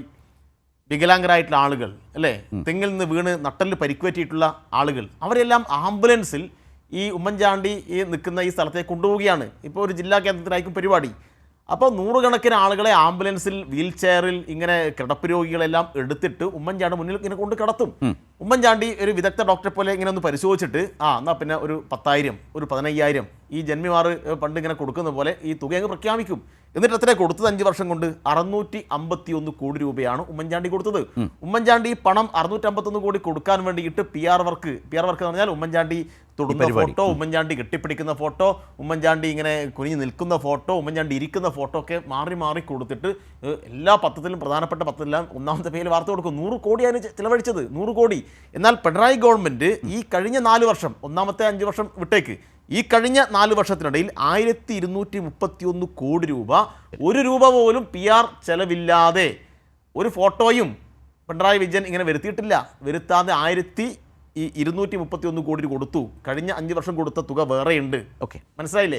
ഇതാണ് ഇവരുടെ PR വർക്ക്. ഇവരാണ് ഈ കേരളത്തിൽ പിണറായി വിജയൻ ഭയങ്കരമായ PR വർക്ക് നടത്തുന്നത് പറയുന്നത്. ഈ യഥാർത്ഥ PR വർക്ക് മുഴുവൻ നടത്തിയിട്ട് ആളുകളെ പറ്റിച്ചത് ഉമ്മൻചാണ്ടി ഗവൺമെന്റ് ആണെന്ന കാര്യത്തിൽ ആർക്കും ഒരു സംശയവുമില്ല. പ്രതിച്ഛായ നിർമ്മാണത്തിന് വേണ്ടിയിട്ട് ഇത്രയേറെ കോടികൾ ചെലവഴിച്ച ആളുകൾക്ക് സ്വയം ഒന്ന് ആലോചിക്കുന്നത് നല്ലതാണ്. അതുകൊണ്ട് ഇത്തരം PR വർക്കിന്റെ കഥയൊന്നുമായിട്ട് കേരളത്തിലേക്ക് വന്നാൽ ഇതൊന്നും കേരളം അംഗീകരിക്കുന്ന പ്രശ്നമില്ല. ശരി, ഓക്കെ, നമുക്ക് ഈ ചർച്ച അവസാനിപ്പിക്കേണ്ട സമയമാവുകയാണ്. പക്ഷേ ഡോക്ടർ പ്രേംകുമാർ, ഒരു കാര്യം, അതായത് ഈ രാഷ്ട്രീയമൊക്കെ മാറ്റിവെച്ചാൽ നാട്ടിൽ സംഭവിക്കുന്ന നല്ല കാര്യങ്ങൾ, അത് താങ്കൾ നേരത്തെ പറഞ്ഞ പോയിന്റിൽ തന്നെയാണ്, കുറേ കൂടി സജീവമായി ശക്തമായ ചർച്ചയായി നാട്ടിൽ മാറേണ്ടതുണ്ട്. നാടിൻ്റെ മാറ്റം എന്നുള്ളത് അത് യോജിപ്പാകട്ടെ വിയോജിപ്പാകട്ടെ, പക്ഷെ നല്ല ചർച്ചയിലേക്ക് നാട് കൊണ്ടുപോകേണ്ടതുണ്ട് എന്ന കാര്യത്തിൽ രണ്ടഭിപ്രായത്തിന് ഇടയില്ലല്ലോ. അല്ല, ചർച്ചയിലേക്ക് മാത്രം എന്താ എൻ്റെ പ്രശ്നം എന്നറിയോ? ഒരു നെഗറ്റീവ് വാർത്ത വളരെ പെട്ടെന്ന് പടരും. ഒരു ഭയങ്കരമായ ക്രൈസിസ് ഉണ്ടായിട്ട് ഒരാൾ അതിനെ നേരിട്ടാൽ അതും സ്പ്രെഡ് ചെയ്യും. അത് ആളുകൾ എക്സ്പീരിയൻസ് ചെയ്യും. കോവിഡിന്റെ കാര്യമൊക്കെ അങ്ങനെ ജനങ്ങൾ എക്സ്പീരിയൻസ് ചെയ്തത്. പക്ഷെ ഒരു ഗവൺമെന്റ് അല്ലെങ്കിൽ ഒരാൾ കുറെ നല്ല കാര്യങ്ങൾ, ഡെവലപ്മെന്റൽ പോസിറ്റീവ് കാര്യങ്ങൾ ചെയ്താൽ അത് ആളുകളുടെ ശ്രദ്ധയിലേക്ക് എളുപ്പം എത്തില്ല. അത് കേരളത്തിന്റെ മാത്രമല്ല, ലോകത്തിന്റെ ടോട്ടൽ കമ്മ്യൂണിക്കേഷന്റെ ഒരു ഫാക്റ്റ് ആണത്. അതുകൊണ്ട് നിങ്ങൾ കുറെ നല്ല കാര്യങ്ങൾ മാത്രം കണ്ടിന്യൂസ് ആയിട്ട് ചെയ്തുകൊണ്ടിരിക്കുമ്പോൾ അങ്ങനെ ചെയ്തിട്ടുണ്ട് എന്നുള്ളത് ആളുകളെ അറിയിക്കുക എന്നുള്ളത് സർക്കാരിന്റെ ഉത്തരവാദിത്തമാണ്, നിർബന്ധമായ ഉത്തരവാദിത്തമാണ്. അത് ചെയ്യുന്ന കാര്യത്തിൽ കേരളത്തിലെ ഇടതുപക്ഷ സർക്കാരും പാർട്ടിയും DYFI ഒക്കെ പിറകിലാണെന്ന് ഞാൻ പറയാം. എല്ലാവരും പിറകിലാണ്. അതിൽ വേണ്ടത്ര ശ്രദ്ധ കൊടുക്കുന്നില്ല. അതേസമയം സ്റ്റേറ്റിനെതിരെ, സർക്കാരിനെതിരെ, LDFനെതിരെ, CPMനെതിരെ നിരന്തരം ക്യാമ്പയിൻ, കോടികൾ സ്പെൻഡ് ചെയ്തിട്ടുള്ള നിരന്തരം ക്യാമ്പയിൻ അപ്പുറത്ത് നടന്നുകൊണ്ടിരിക്കുന്നുണ്ട്. ഇന്നലെ വന്നൊരു വാർത്ത അറിയാം നമുക്ക്. ഉമ്മൻചാണ്ടിയുടെ സന്തത സഹചാരിയായിരുന്ന ടെനി ജോപ്പൻ, എന്റെയും പരിചയക്കാരനാണ്. അദ്ദേഹം ഡ്രൈവ് ചെയ്യുന്നു, ആക്സിഡന്റിൽ ഒരാൾ മരിക്കുന്നു. ആ വാർത്ത വന്ന് ടെനി ജോപ്പൻ കസ്റ്റഡിയിൽ എന്ന് പറഞ്ഞിട്ടാണ്. മറിച്ച് CPMന്റെ എന്തെങ്കിലും ബന്ധമുള്ള ഒരാളായിരുന്നുവെങ്കിൽ അദ്ദേഹത്തിന്റെ ഡെസിഗ്നേഷൻ കൂട്ടി പറയുമായിരുന്നു. നമുക്ക് എല്ലാവർക്കും ടെനി ജോപ്പനെ അറിയുന്നത് ഉമ്മൻചാണ്ടിയുടെ പേഴ്സണൽ അസിസ്റ്റന്റ് എന്നുള്ള രീതിയിലാണ്. അത് പത്രങ്ങൾ വിട്ട് കളയുന്നത് ചുമ്മാ സംഭവിക്കുന്ന കാര്യമല്ല. കൃത്യമായ ഒരു അജണ്ട അതിന്റെ പിന്നിലുണ്ട്. അത്തരം കാര്യത്തെ നേരിടാൻ കുറച്ചുകൂടെ സുശക്തമായ രീതിയിൽ പാർട്ടിയും LDFും ഇതിനെ കൂടെ നിൽക്കുന്നവരും ക്യാമ്പയിൻ നടത്തേണ്ടതുണ്ട് എന്നാണ് ഞാൻ പറഞ്ഞത്. അത് കേൾക്കുമ്പോൾ PR എന്ന് കേൾക്കുന്ന ആൾക്കാരുടെ സൂക്കേടാണ്. ശരി, നമുക്ക് ഏതായാലും ചർച്ച അവസാനിപ്പിക്കേണ്ട സമയമാവുകയാണ്. പക്ഷേ ഏതൊക്കെ തരത്തിലുള്ള പ്രചാരണം നടന്നാലും ശരിയായവ തിരഞ്ഞെടുക്കാനുള്ള നാടിൻ്റെ ശേഷി, രാഷ്ട്രീയ ശേഷി, അതാണ് നമ്മൾ പലപ്പോഴും പ്രബുദ്ധ കേരളം എന്ന് പറയുന്നത്. 2021 ഏറ്റവും വ്യക്തമായ നിലയിൽ കേരളം കണ്ടത് എന്നതുകൂടി പ്രത്യേകം ഓർക്കേണ്ടതുണ്ട്. ഏതുതരം പ്രചാരണം നടന്നാലും അതിലെ ശരിയേത്, നാടിൻ്റെ മാറ്റമേത്, വസ്തുത എന്ത് എന്ന് തിരിച്ചറിയും വിധത്തിലേക്ക് തന്നെ നാട് കുറെ കൂടി കർക്കശമായി മികവോടെ പോകട്ടെ എന്നുള്ളതാണ്. കാരണം നാട് മാറുന്നു, മികവുണ്ടാകുന്നു, വികസനം ഉണ്ടാകുന്നു, ക്ഷേമം ഉണ്ടാകുന്നു. അതിനനുസരിച്ച് ആളുകളുടെ ചിന്താഗതിയും മികവോടെ അതൊക്കെ പരിശോധിക്കുന്നതിന് പറ്റും വിധത്തിലേക്ക് മാധ്യമ താല്പര്യങ്ങളൊക്കെ പല നിലയ്ക്കും ഈ പ്രചാരണത്തെ കൊണ്ടുപോയാലും വസ്തുതകൾ നാട് പരിശോധിക്കുന്നതിലേക്ക്, വിലയിരുത്തുന്നതിലേക്ക് കൂടുതൽ ശക്തമായി തന്നെ മുന്നോട്ട് പോകും എന്ന് കരുതുന്നയാളാണ് ഞാൻ എന്നുകൂടി ചേർത്തുകൊണ്ട് നമുക്ക് ഈ ചർച്ച അവസാനിപ്പിക്കാം. വളരെയധികം ഈ 3 പേർക്കും സഹകരിച്ചതിന് ന്യൂസ് അവസാനിക്കുന്നു.